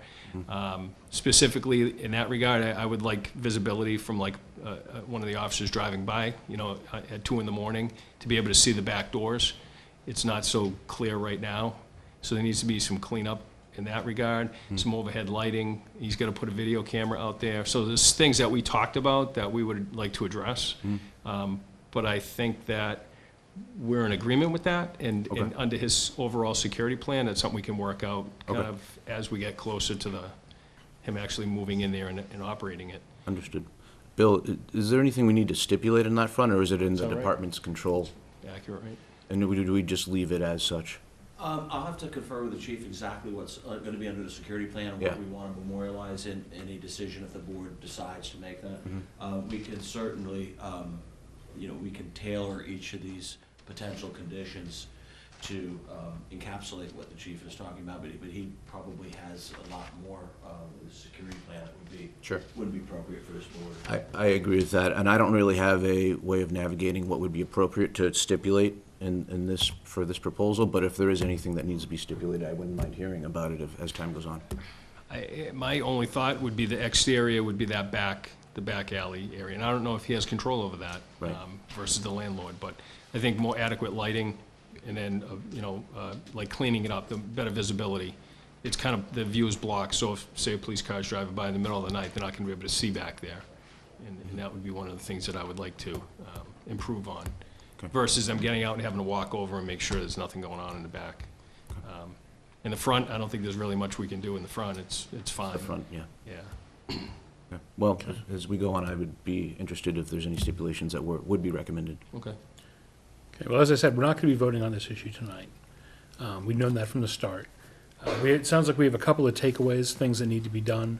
I'd like to suggest, Olaf, you work with the chief to address this concern around the back alley, whether that involves the landlord or, what are there ever issues. But when we come back for this, I'd like to have that sorted out, because certainly we want to make sure that the chief is 100% on board with anything that's going on. Wayne, or whoever, want to take a look at the intersection, the signage, sort of assess this issue a little bit, so we have sort of very clear recommendations about what we want to do. That can be done in the meantime. Those are sort of the big takeaways. I think we have other things we've uncovered here that we're going to want to address in conditioning the permit, like employee parking location. We're going to need to think about this ADA disabled drop-off area.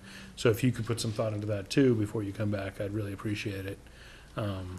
Since we probably are not going to be looking at, changing anything on Nason Street or adjacent. But those are the sort of, to me, the sticking points here. Can I ask one more question? Yeah, please. Dimitri, again, was there another establishment that was approved for Maynard? Yes. Not by this board. Not has come to this board. No. Nothing? So the old Courier and Chives is not being considered? I haven't heard a word. It is being considered, and it has been a subject of a memorandum of agreement for the Board of Selectmen. It has not come to this board yet, nor has an application been received yet. I do expect one. You do expect one? I do. Okay. That should be something that should be considered as part of this as well. Well, it's hard to consider future things that haven't happened yet. I'm not sure it's our Fair point. responsibility. But I'm just saying, from my point of view, if there's no application, like, there might be 100,000 other ones, I would also say that I don't believe we're supposed to consider other potential applicants during this current application. We're supposed to be strictly considering this application. That's true. I think in all fairness, it would be part of the criteria of a special permit may, involve future plans that could potentially occur, but as you said, it doesn't really, if it's not an approved plan, it's not even an application that's been received, you only have so far you're going to go with that. It's different than if you were planning this is going here. Yeah. That said, I do expect that there will be an application. So what I'm hearing is first come, first served? I don't know, well, in what sense? In terms of, let's use parking as the issue here, If he's successful in achieving his permit, and this other establishment comes in and looks to put a place within half a mile, you would probably have to take and give them, either stricter or harder, you'd have to have a different look at it and what their impact on it. Or would he be affected? Would he have to change his business plan to accommodate two businesses? Well, from the planning department's standpoint, I would imagine start with a very similar set of recommendations. There may be some site-specific recommendations. For example, the Courier and Chives site has a number of parking spaces on site, so it's not really comparable in some of that. Right now there is, those are the only two I know of, and again, it has been received. But I think that if it does come before this board, they will have to consider the net impact of everything. Thank you. Certainly. Sorry, ma'am, did you have your hand up? Well, Judy Bridges again, 18 North. I actually thought that was sort of approved because there was a bit of article in the Beacon or the local paper, so much information. I thought that was, and to my mind, was a better parking situation. It's set back, it's a better parking situation. I mean, there's all things you could say. It's next to McDonald's, whatever, but there's a big, better parking. So I thought that was further along. I am surprised. I am. But I'm just saying, I was of the same impression. So. All I can say is we're the special permit granting authority for this type of establishment, and I was totally unaware. All right, well, Linda? I kind of have to bring it back to parking, but, is the shuttle option off the table? I would think that under a regime where there wouldn't be a point of the shuttle, under the regime we're talking about with the number of appointments. The appointment only with a small number of appointments. It would probably be something like that the board may want to, And there's also no good drop-off location.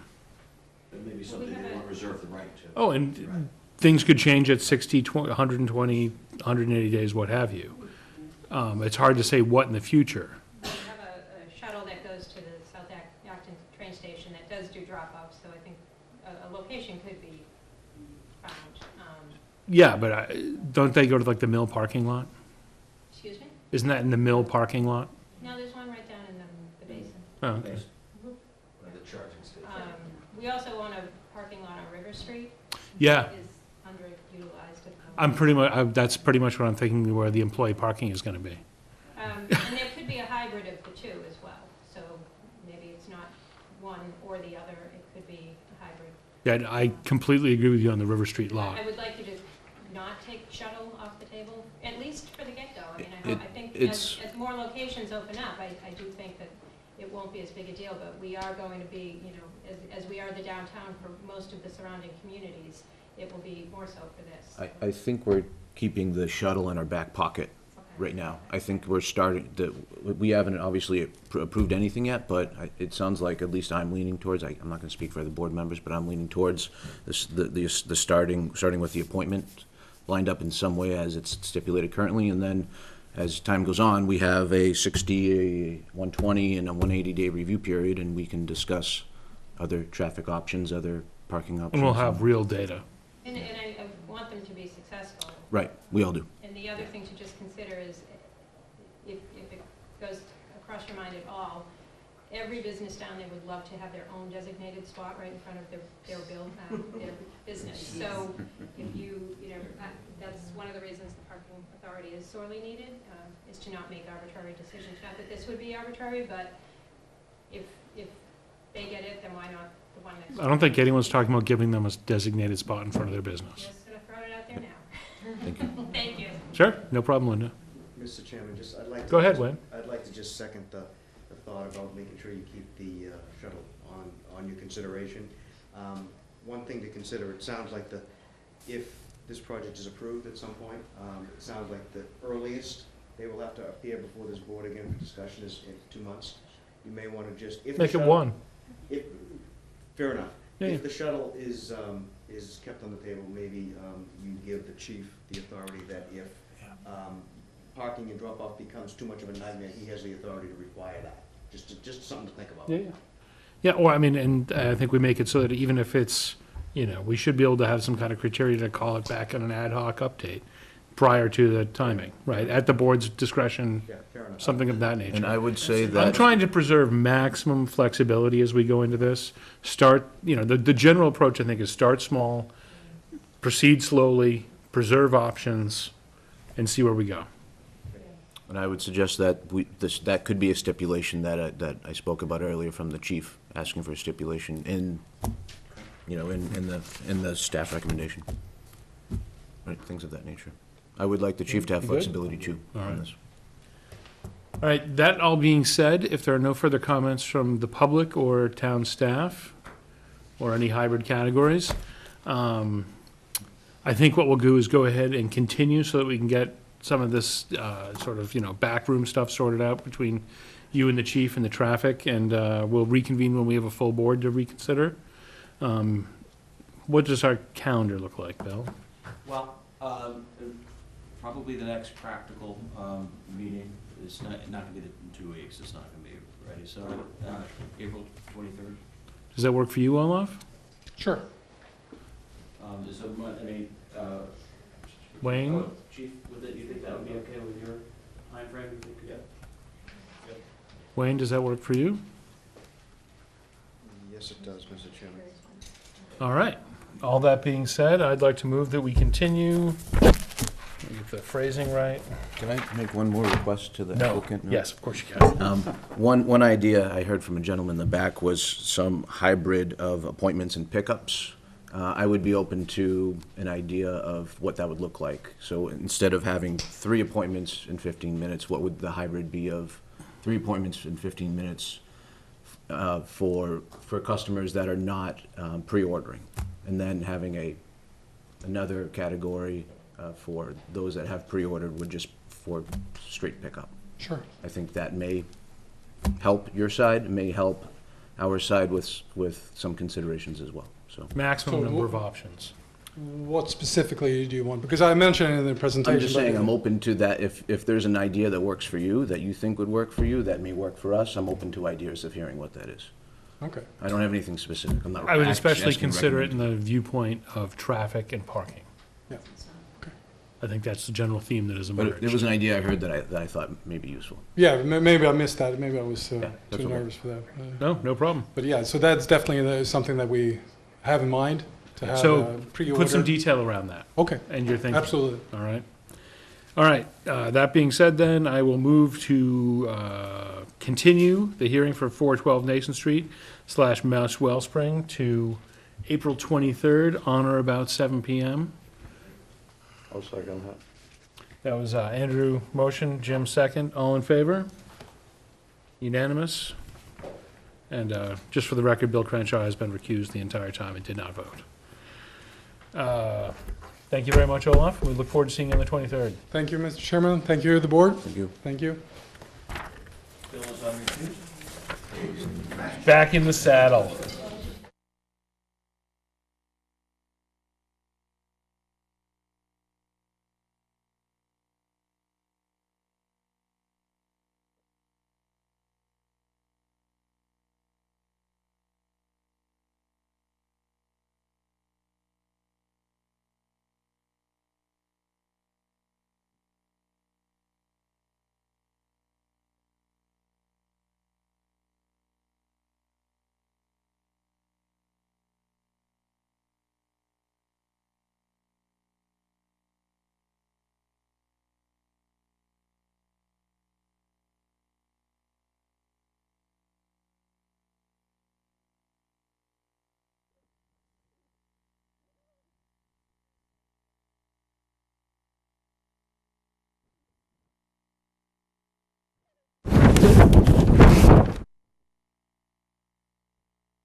There's so much going Sure. Thank you. Yes, thank you very much. I would very much like a little one. This trash one should be full scale. 1-to-1. I want the 1-to-1 map. Animated. I got the small 1-to-1 ones. scale drawing. Let's go to the walkthrough. There's a letter in here. Voluminous letter. Yeah, it was, that was extra service. What else do you think? I want a 3D printer to show me a rendering experience.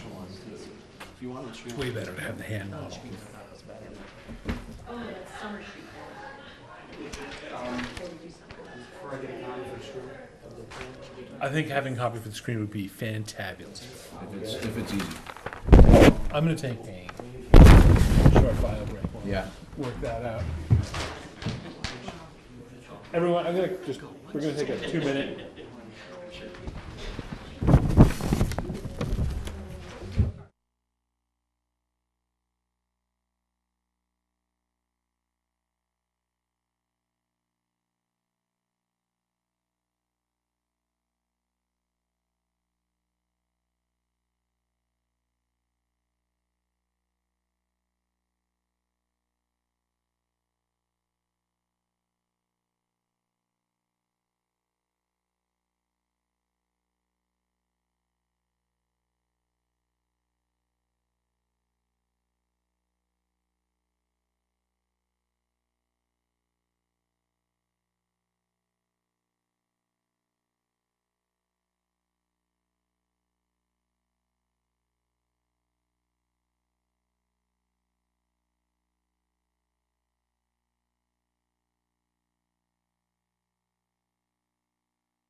Why don't we just, let's go. Let's do it. Bill will be back and put it up on the screen as possible, but we're not gonna wait any longer. James McDonald Development, here tonight to talk about 42 Summer Street. We have about 5 changes that I've made on the drawings, and I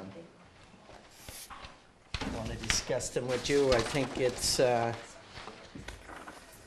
makes it a little better with parking and with a number of things. The first one is the parallel parking. When you come off of Summer Street, before the parallel parking was a little bit crowded into the sidewalk. So if a car was coming in and there was another one parking, maybe the car would be hanging over the sidewalk. So we shifted that up. And now we show 6 parallel parking spots. That number 8 you see there is not supposed to be there. So the 6 parallel parking spots, I believe it's 14 feet is what we allowed before you start parking. You following me? Yes. That still requires a waiver, right? Excuse me, yes. There'll be a parking waiver. How many total parking spaces? Okay, 36 spaces on this 36 drawing. parking spots. Gotcha. And then we took the handicapped parking from 5 and 6, and we put it in front of the building. So you can see where the handicap parking is. Goes off of Summer Street. There's 2 handicap parking with a van space. So they pull directly on to, yeah, I see that. Yes. They drive At the straight in corner of the building there, sort of. with another curb cut. And you have them backing out onto Summer Street? Yes. So how many different waivers does that require? I don't know. At least 2, right? Wayne, have you seen this? Proximity to curb cuts? Or is this, are you just out seeing into a that? street? We reviewed it briefly the other day. I haven't dug into it yet, but we reviewed it briefly. Any comments you'd like to make on these handicap spaces now? Well, I think Bill is correct that it's probably gonna need some more waiver. I think that this, in one way solves what wasn't accomplishable by him trying to put the handicap parking on the side of the building. It just wasn't gonna work for him, no matter what, no matter how, I mean, we did our own analysis, and I think we presented that to you guys. It wasn't gonna work, so this is a solution that at least helps him meet his handicap criteria. Is it ideal? No, but it's 2 parking spaces. In that middle, it's not really 3 spaces, that's supposed to be striped, that's for a van, so that's actually painted. So there's 2 spaces there, and I know his engineer has been generous with the curb radii. They will not end up being this, these radii will not be this big by the time we're done. They'll be more standard 2-foot curb corners or something, in a standard residential type driveway opening. So it looks a little distorted by the radii, but it'll be a little bit more confined by the time he's done, I'm sure. Wayne, where's the accessible route out of those spaces? We discussed that with him. I'm not sure it's his, I'll defer to Jimmy and his daughter. I'm not sure it's totally complied, but I think his attempt is that small sidewalk that looks like it comes into the parking spot space, which probably really won't work. That goes up Summer Street Then there? you come close. Right. It's parallel to Summer Street, Andrew, yes. I think that's his attempt. Yes. Okay, so, I mean, I don't think that's gonna work, because if there's someone parked there, then they can't get onto the sidewalk. So, it's probably gonna have to, I don't know what he's gonna, you've gotta think that Well, through. you see below the, it says accessible path there. That's, okay, then that's not for it, okay. I mean, we can't waive that stuff. No, accessible. ADA, we can't waive Free.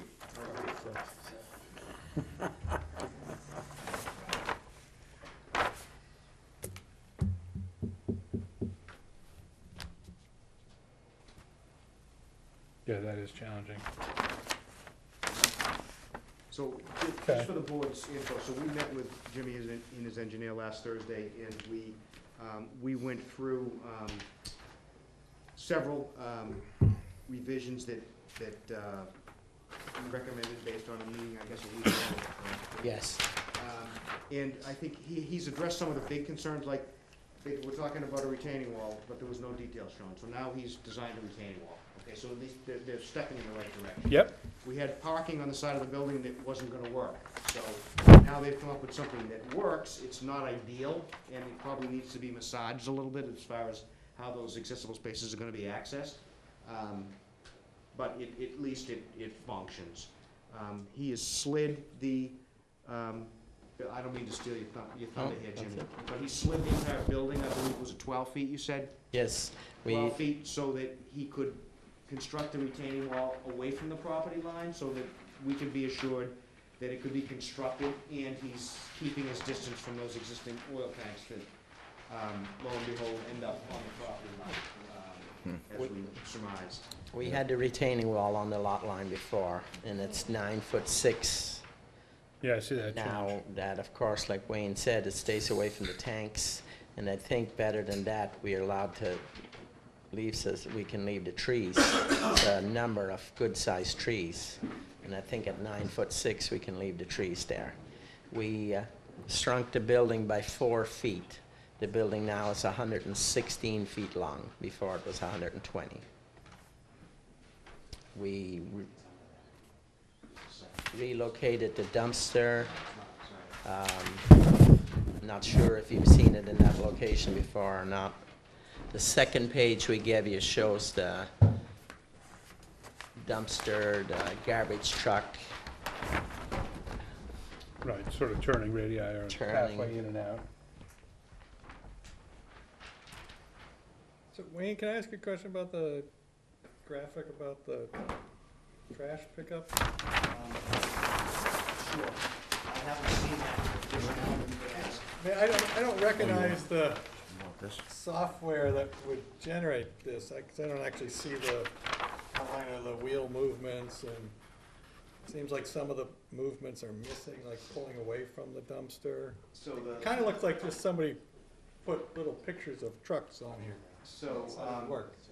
Jimmy, Bill's correct. So there's a software that civil engineers use called AutoTurn. It mimics the figures, mimics the turning radius of whatever vehicle you plug in.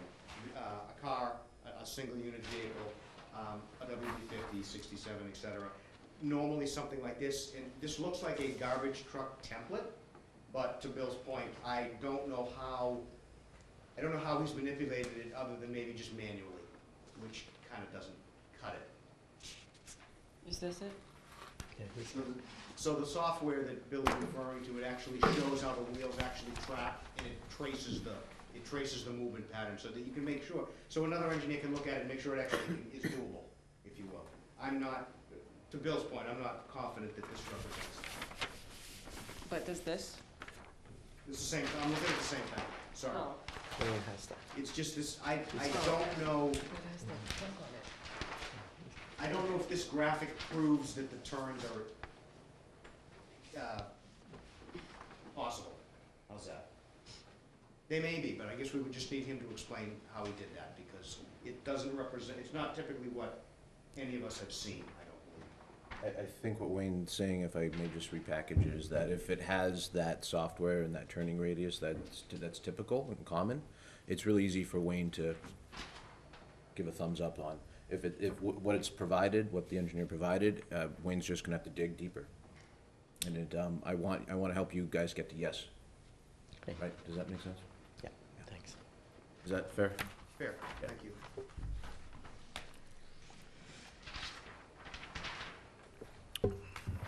One of the other big, we had noted the issue with the stairs and providing an accessible route to the bike path, so they've removed that. And my understanding is that the accessible path will only be off the sidewalk, and which appears that will be designed to be accessible less than 2% or 5% max, whatever. I haven't analyzed the grades yet and looked at it. Do we have a drawing that shows that? Other than I see he did indicate, his engineer added a pathway that says accessible path from the back of the sidewalk. but, Oh, I see. Look, little arrow. I don't know if it's been fully detailed yet. So I think, and Jimmy, maybe you don't mind, the engineer told me, his intention, because we gave him many comments, right? His intention was to tack all the big game changers, like you can't put the parking lot, you can't put the handicap parking over there. Yep. Retaining wall's not constructible. You can't have stairs going down to the bike deck. So he was gonna attack all the big things. He, I think he believes he's done that with this revised plan. Yes. And then if everyone kind of is supportive of, yeah, that makes sense, like this seems like you're going more in the right direction, then he'll finish revising the set of drawings and respond to the rest of the comments that we made. Is that accurately represented? Yes. Well, it does seem like you made sort of strides in the right direction, right? Directionally, conceptually, it seems to me to be moving where it needs to go. I mean, we're uncovered, there are some issues still, like this, you know, the actual accessibility of the path from the handicap parking is obviously an issue. And there's more details here to be worked out, but it does seem conceptually to be in the right direction. And actually, I love the way it's now. I like the gap that you've pulled back on the retaining wall, especially with those oil. I mean, that just was such a disaster waiting to happen, and I think you've dodged a huge bullet there. So I think that's good. Everyone's dodged a bullet there, right? Like, I would think we'll all be happier if those tanks are eventually gone. Okay. So I think that's what you're looking for here, right? Is the sort of thumbs up for where you're going now. Exactly. Continue Yes. to refine, deal with the issues that have been addressed. Yes. Wayne will do a more thorough breakdown over the coming days, weeks, what have you. But, you know, address the issues that come up and that he identifies, and I think we're moving in the right direction. Does everyone else I agree. feel that way? Bill? I would vote no just because of those handicap spaces. Oh, no, I don't I can't see backing onto Summer Street and heading to Stowe at that corner there. Okay. That's just absurd. I agree, it's problematic. The handicap spaces. It probably doesn't carry a lot of weight, but handicap parking are not used a lot. I had, No, that's, I know it's a pretty unfortunately, weak that argument. even if it was never used, we still have to get it right. Even if we agree it's federal regulations that we can't waive, you know, we don't have the authority. Oh, yeah, no, we definitely need to put the handicap parking in, but backing out on the main street, that might help it a little bit. Can we give them any more guidance on this? Well, here's the thing, I don't know what, you know, I don't know what to do. I'm trying to find, I just want to not just say no. I want to, you know, find, like. Because this is not a street, You could right? put it in the Like, basement and have an elevator. Could do that. Bill's right, we talked about that as an option. True. Does it need clearance from above? Does? You just need to have an accessible route for the person. So if there's an elevator that's accessible, that would suffice. Well, that clearance into the garage has to be Yes. accessible Well, clearance. for a van, right? ADA does have Yes, requirements that's on true. that, so it'd be like a parking garage. There are ADA requirements for parking garages. I don't know what they are I off the don't top think of a my head, van will but Would fit. fit in your typical garage. I mean, this is not a street out here, right? This is a parking lot, like to the south side of the drawing. The rail trail and the. That's correct. Those are parking spaces next to the rail trail. But that's not. But it's not a street. Or whatever. No, it's the access road that goes into the municipal lot. Right. That's town-owned land. Correct. So we couldn't, there's no way to look at like having the handicap spaces in any way accessed off of that, I don't think, right? I don't think so. I'm just- I would have to I'm check. grasping at straws, I'm just- not positive on the ADA regs on that, whether an off-site spot is. No, but I mean, even cutting into the site from that, just from Oh, that no, side, It's vertically challenged there. You couldn't do that. you couldn't take it out? can you park parallel and on Summer Street for ADA? I don't think parking's allowed right there. I'd have to verify. Okay. But for ADA compliance, I guess that would, I'm just trying to help, you know. I understand, no, it's a good, I mean, there are some handicap, let me just get my bearings, how far, so, 100 feet from here, next to the fitness place, there's a handicap spot, Right. I think. on Summer Street. The handicap parking has to be comparable to the rest of the parking. Yep. You Oh, can't- no. You can't say, oh, you're over there. No, you're no, no, back I was there. just saying, could you It come has to off be entirely comparable. another to side of the other site, spaces. which would be comparable, but.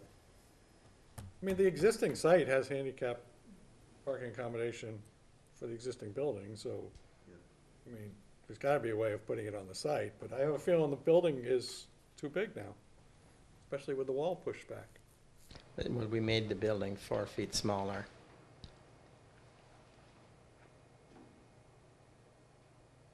So, the real problem that, and Bill kind of hit on it, I'm not sure what to do, guys, because these parallel spaces are killing you. If those were perpendicular, your handicap spaces would have been solved, your problem would have been solved. But there's not enough space over there.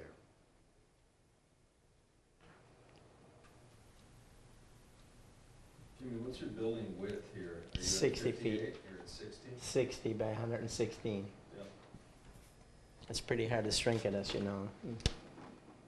Well, and even if you brought it down to 58, I don't think 2 feet's gonna convert parallel to perpendicular. What Well, I happens guess if you went into the 5-foot wide grass area? Because it's not just that we're, We got 13, we need 18, we need 5 feet on that edge.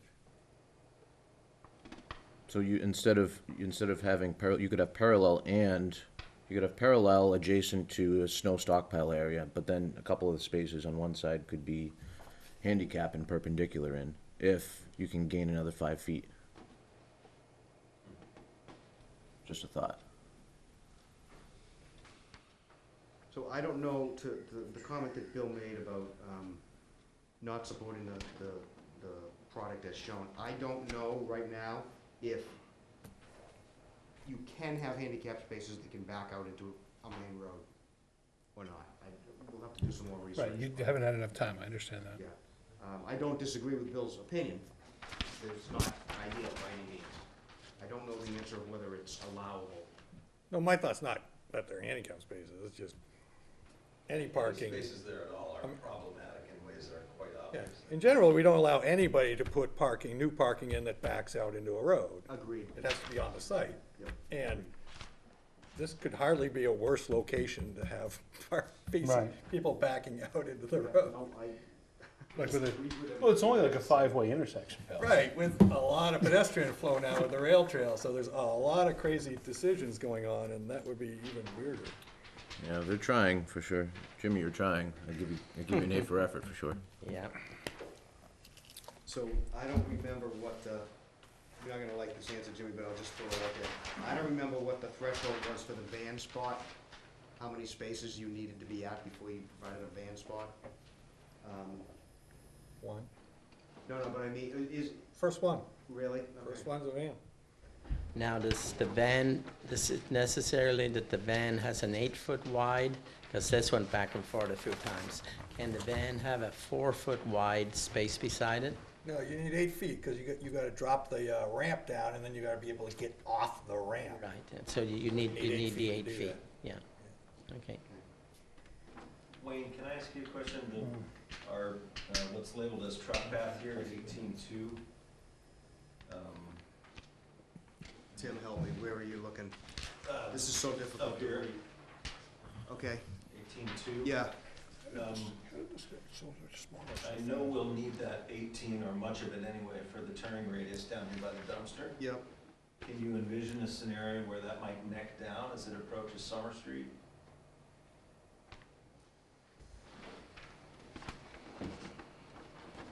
I'm just looking geometrically. Yep. If there were a way to neck it down So as it approaches Summer, there might be a way to sneak in a perpendicular spot or two if we were to consume a bit of the, I can't quite read the numbers here. It looks like it's a 4 and 4. I'm just going 4 and 4 is 8 plus the 9, 6 for the width of the parallel. And if we could steal a few inches or a couple of feet out of that 18. Yeah, I mean, we're already, it's already a waiver request to go below the normal driveway dimension. We've approved 18 before, so I'm comfortable with that. I mean, But maybe, it's certainly gonna be two-way traffic, right? Yeah. So there's no argument that 12 is sufficient. Can I just add to that? maybe 16, maybe. So, If- If Sorry. you, sorry, and I don't wanna get too much into your design, Jimmy, but if the building rotates slightly clockwise, you gain more space towards the driveway entrance, right? Yes, See what I'm saying, Tim? yes. I do, yep. So if you're trying to squeeze out another handful of feet, a 5-degree turn may, a 10-degree turn may get you that number. Chris, that's actually a very interesting thing. I know you guys are Just have a- you're trying to keep All the time. everything parallel and so forth, but completely reorienting this thing may help you in both ways. It may help you with access to the garage. It may help you with parking on that side. I'm gonna send you a bill, Jimmy. Trash turning radius. And so, I mean, I know that everyone was ecstatic to see that amenity area, but maybe that has to be compromised, to. Well, maybe not compromise. I think a lot of people would be pretty unhappy with it compromised, but Maybe. shrink it, to move it a little. Or slid, yeah, something. I think it's worth having your engineer look at Chris's suggestion of maybe rotating some things around to see if you can make it work a little better. Yeah. I mean, I'd also note that the original concept of the two pieces offset provided a lot more flexibility too. That's a good point, right? You guys had the building staggered. Yeah, that's before, when right? we first come up with, that's what I come up with, the staggered. Yeah, that was a big no. It's just a different look. I think you're right, Chris. I mean, it all looks pretty on Yeah, paper. take it up to the next level of change. How it's oriented, right? If the thing was rotated a little bit, Exactly. nobody's gonna know. Not gonna see it. What's the point of the Yeah, current the configuration? rotate, I think you make a good point, it's worth a look. Just a word of caution, the diagonal's gonna get longer, right? That's between, Yeah. these two nearly parallel front and rear setback lines, and we're there like this now, and it's gonna push out. What we're really looking for though is that when you come out of the garage, we need the space, so if you turn it, it's gonna actually help that space. Very Yeah, coming out small of the amount, garage. but it will help. Yeah. The corner might get a little tighter, but that corner is not such a problem because you can go pretty close to that retaining wall. You know what I'm saying? You could also, I mean, I know it'd be a little unstandard, but you could chop the corners of those buildings by a couple feet if you had to. It's not really gonna change the look much. Mm-hmm. You mean like chamfer the Yeah, corners of the building? if you had to, just, Excellent use of chamfer, Tim. that's the word I was looking for. I would take exception to the suggestion that it wouldn't change the look of the building. Yes. But We still have to excellent watch use of the Tim is here. Fair statement, but it still may make it work easier. It's a classic engineer versus architect Isn't that conflict. great? Yeah. And while we're throwing things on the wall, I would point out that, if this was, Florida beachfront, they'd park under the building, so theoretically, you could knock out a small footprint on that first level and put your handicap spaces there. There's a little alcove in there. I mean, it would take out a unit on the bottom, I guess, but. Well, if you take out a unit, you Good. solve parking in a lot of different ways, right? Because you have less parking requirements. That's actually, Bill's point is actually something that you should consider. I didn't catch that. I don't know. So basically, he's saying on the first floor, have the two handicap parking inside the building, correct, Bill? Yeah, Yeah. I mean, from the driveway. From the driveway. Just this little, That's I all. don't- Just little a little alcove. garage, like a little garage. It might solve it, but I don't know what, the building wouldn't look so attractive. It's gonna be a pretty good looking building when we're done. So I think. Are you saying, but Bill, are you saying from the current garage entrance? No. No, No. the driveway. Oh. You come in the driveway and I don't know, Oh. 50 feet down, you pull in, there's, it's Understood. 24 feet wide there. and- Understood, I got you. I think we have to, Displacing an apartment or some volume Right, of right. residential space, and then Jimmy. Which also reduces the parking On the third floor requirement. for that. I think we have to Well, go. no, I'm saying moving. Oh, you pop it up top. I'm sure he would. Yeah, yeah. I would say you could actually, it solves, if you take away a unit, everything gets solved almost instantly. Or you can just not build the building. No, no. Yeah, that too. Exactly. Where's the challenge in that? I think there's a lot of good ideas here. We will definitely come up with something. I think a lot of the ideas that everyone came up with were good. So we will throw it around and... Great. Thank you. Well, I think it continues to move in the right direction, so we'll keep going. Okay, was there anything else you wanted to discuss on 42? There's a continuous walk around the building now. Before it stopped. Maybe it was kind of hard to understand before, but now there's the walk that goes all the way around. It's 3.5 feet on the parking side, and it's like 5.5 feet on the rest. And And the grade is appropriate and Yes. accessible throughout? yes. When you say a walk, I mean, is it an at-grade asphalt, concrete? No, or no, is no, it it'll be made out of boardwalk? material like a boardwalk, yes. But it'll have a roof on it. Elevated boardwalk? Yes. Down on the board. It's gonna be, I think you've seen the rendering of it. It's, I think it looks very good. Thank you.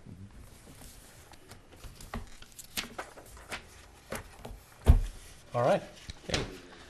All set? Yeah, so, Bill, Yes. we need to continue 42. When are we gonna look to do that? Jimmy, how long do you need? If you ask Jimmy next week, if you ask A couple hours? Bill and Wayne. Well, you know, I think at this point,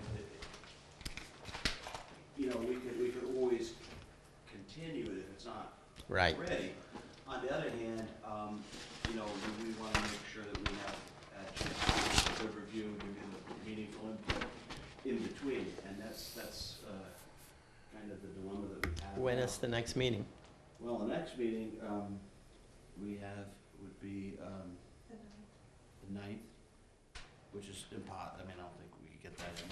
So the 23rd? 23rd is, yeah, we have one on the 23rd. Can we do that? When would you need all the materials, Wayne, in order to discuss on the 23rd? That's kind of a loaded question, Mr. Chairman. So, we provided detailed comments to the engineer. We've met several times, we've talked to him. He's told us how he's going to address them. He's talking about the plans.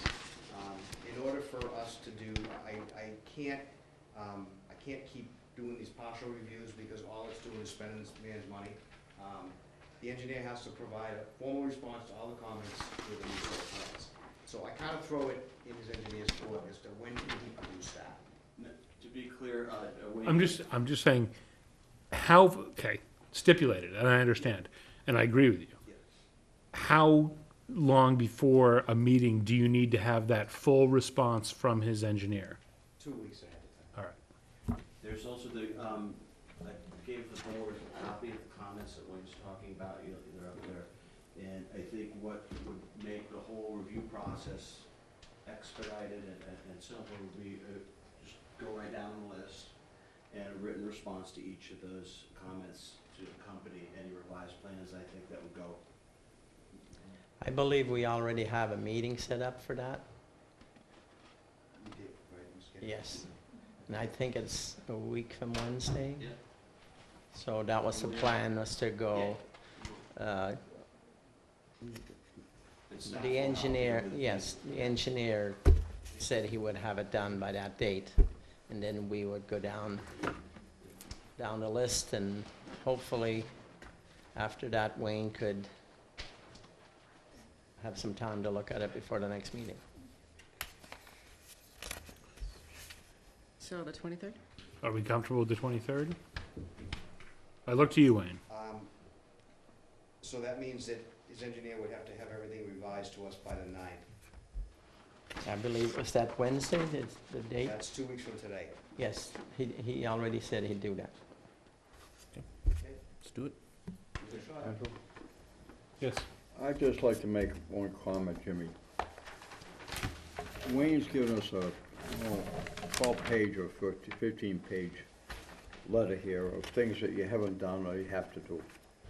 It'll be so much easier for me, especially, to have about a 2-page done, and you got all the other stuff already done, so that we have less to comment on, you have less to work on, and that may entail more time than just a 2-week review, and then you get us a letter like this again, that we have to go through again, and I'd like to wrap this thing up, Jim, and get it going for you, but you can't keep doing this with 12 pages of stuff to do.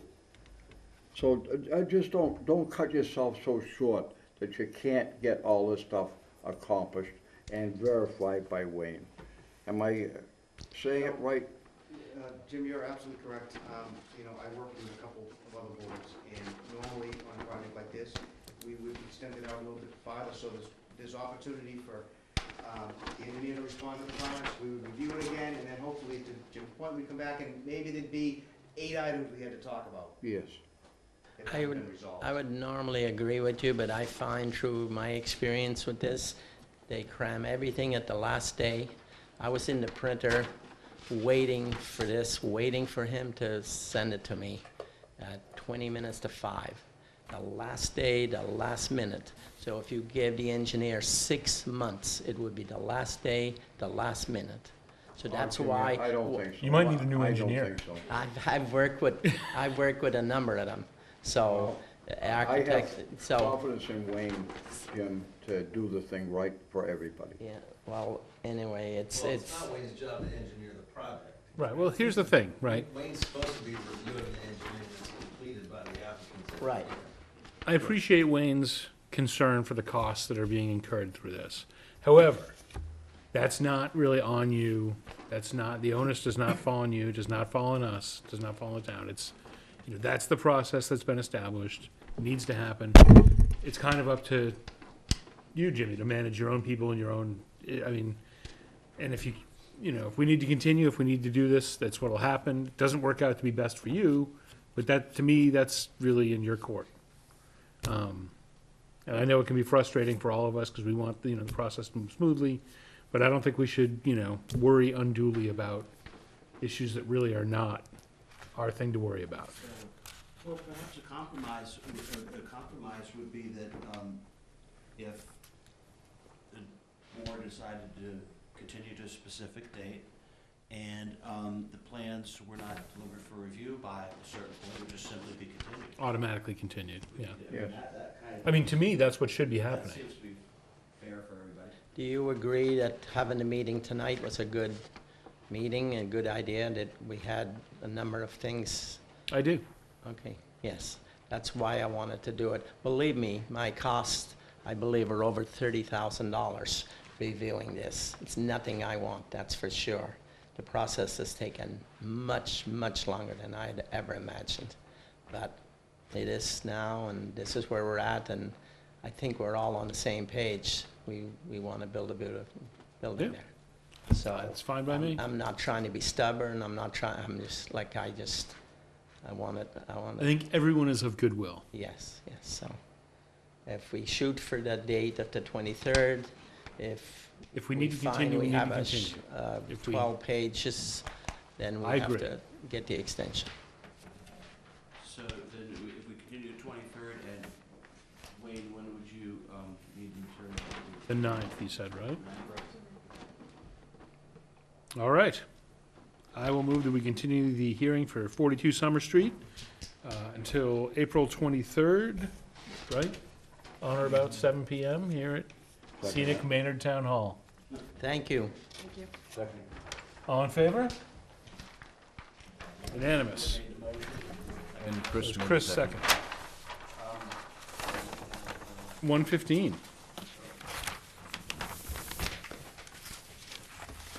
So do we have materials for 1:15 as well, Jimmy?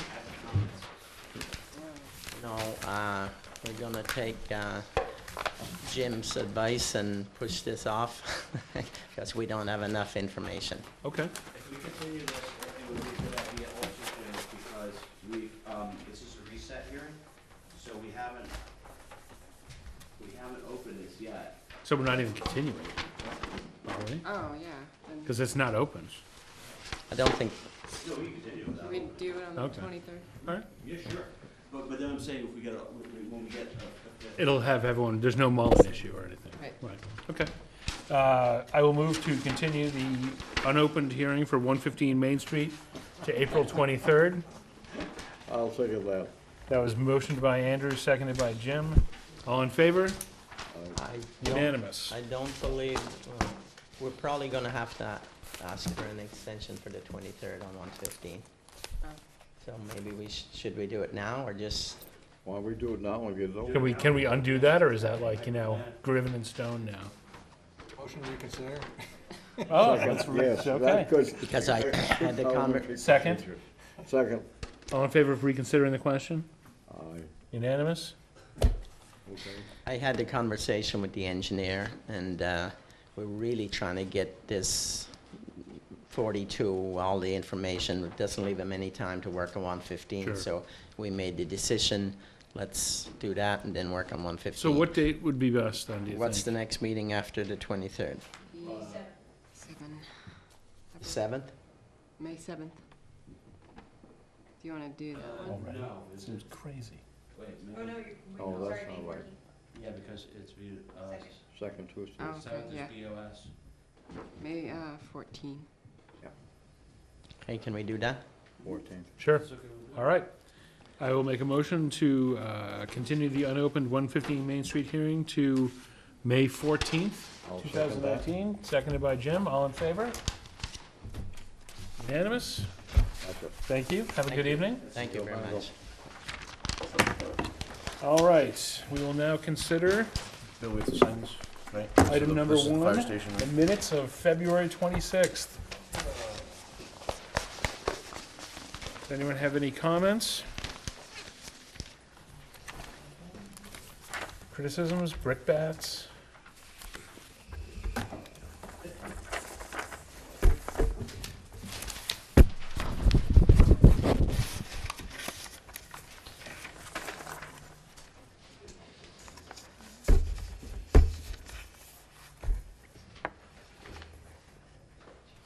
Hearing none? Hang on a second. Oh, 31 Main was old apartment building, right? A little mixed use. Okay. a little mixed use, I'm sorry, I was little just mixed checking use. for the, there was a motion that was not unanimous. On 31? There was one, one that was not unanimous on, I want to say, the waivers, was it? One of the waivers? Yeah, the waivers on page 4. There's a couple of them. We did not approve one of the waivers. One was not approved. Yep. Gotcha.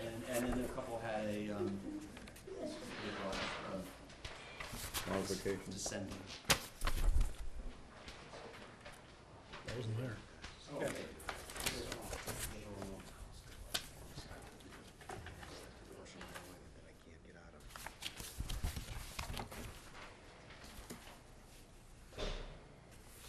Which was wrong with the landscaping?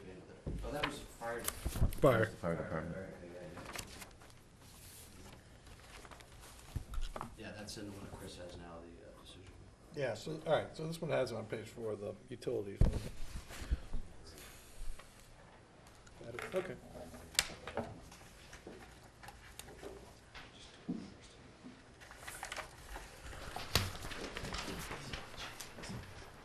I'm okay with the minutes.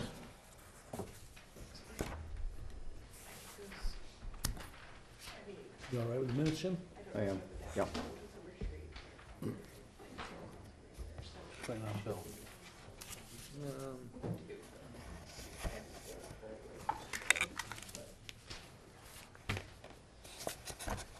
Oh, I'm sorry, just related to 170 Main. The last, my comment about the utility pole, I think they said they were gonna go around it. I mean, I think maybe, perhaps what's written here is factually correct, but they also said, Okay, well, I'll add, so, but the applicant stated that they will go around the utility pole? yeah, I mean, they were gonna bend the sidewalk. And the Mulberry Bush. Yeah, I'll add that. Bill? Got a signature here. You missed that one. Yeah. Yeah, I was not there. I know, it's been blue all the way along the line, I guess you have to. Here you go. All right, All right, yep. so stipulating that change, I move that we accept the minutes of February 26th. I'll second that motion. All in favor? All right. Unanimous. Andrew, Jim? Yeah, Andrew made the motion, Jim seconded. Okay. I'd like to make a motion that we adjourn this meeting of the Maynard Planning Board. Planner update. Come on, we give haven't us a second. let him talk in weeks. I'm drunk with his- power, I'm drunk with Stealing power, his Jim. thunder, my gosh, he can't do an update. This is an outrage. Give him a second, just 1 minute. I want to hear the man talk. All right. Bill, you didn't have a Bowing to the peer pressure, I will hear Bill's update. We have the Maynard Cultural Council Awards ceremony at 7 o'clock Friday night at the Elks. Everybody's invited. Minor donation. T-shirts for sale for the first time. All sorts of stuff. It will help the cultural district. It will benefit them. And Bill, is the Elks in the cultural district? Hmm? Is the Elks Club in the cultural district? Ooh, I'm almost certain it couldn't good be. question. Yeah, A whole lot there, but. it could be. It feels cultural. You have a keen eye, Mr. Hess. Emotionally. I think it's a big mistake to hold the event outside of the district, that's all. It would be nice for it to be self-referential. Can I ask a question, Bill? Yes, It's at 7 o'clock on Friday night. yes. Will we be able to get there, or will the road be torn up? That's a quick question. Oh, There'll be shuttle buses departing. Airplanes, helicopters. You'll be rafting down the river. Oh, that would be good. That's it. Nice. That's all I got. that's it? That's, okay. What? Quality, not quantity. You can't squander these things, Bill. I move to adjourn. I will second it again. All in favor? Woo! Hey! Thank you, everybody.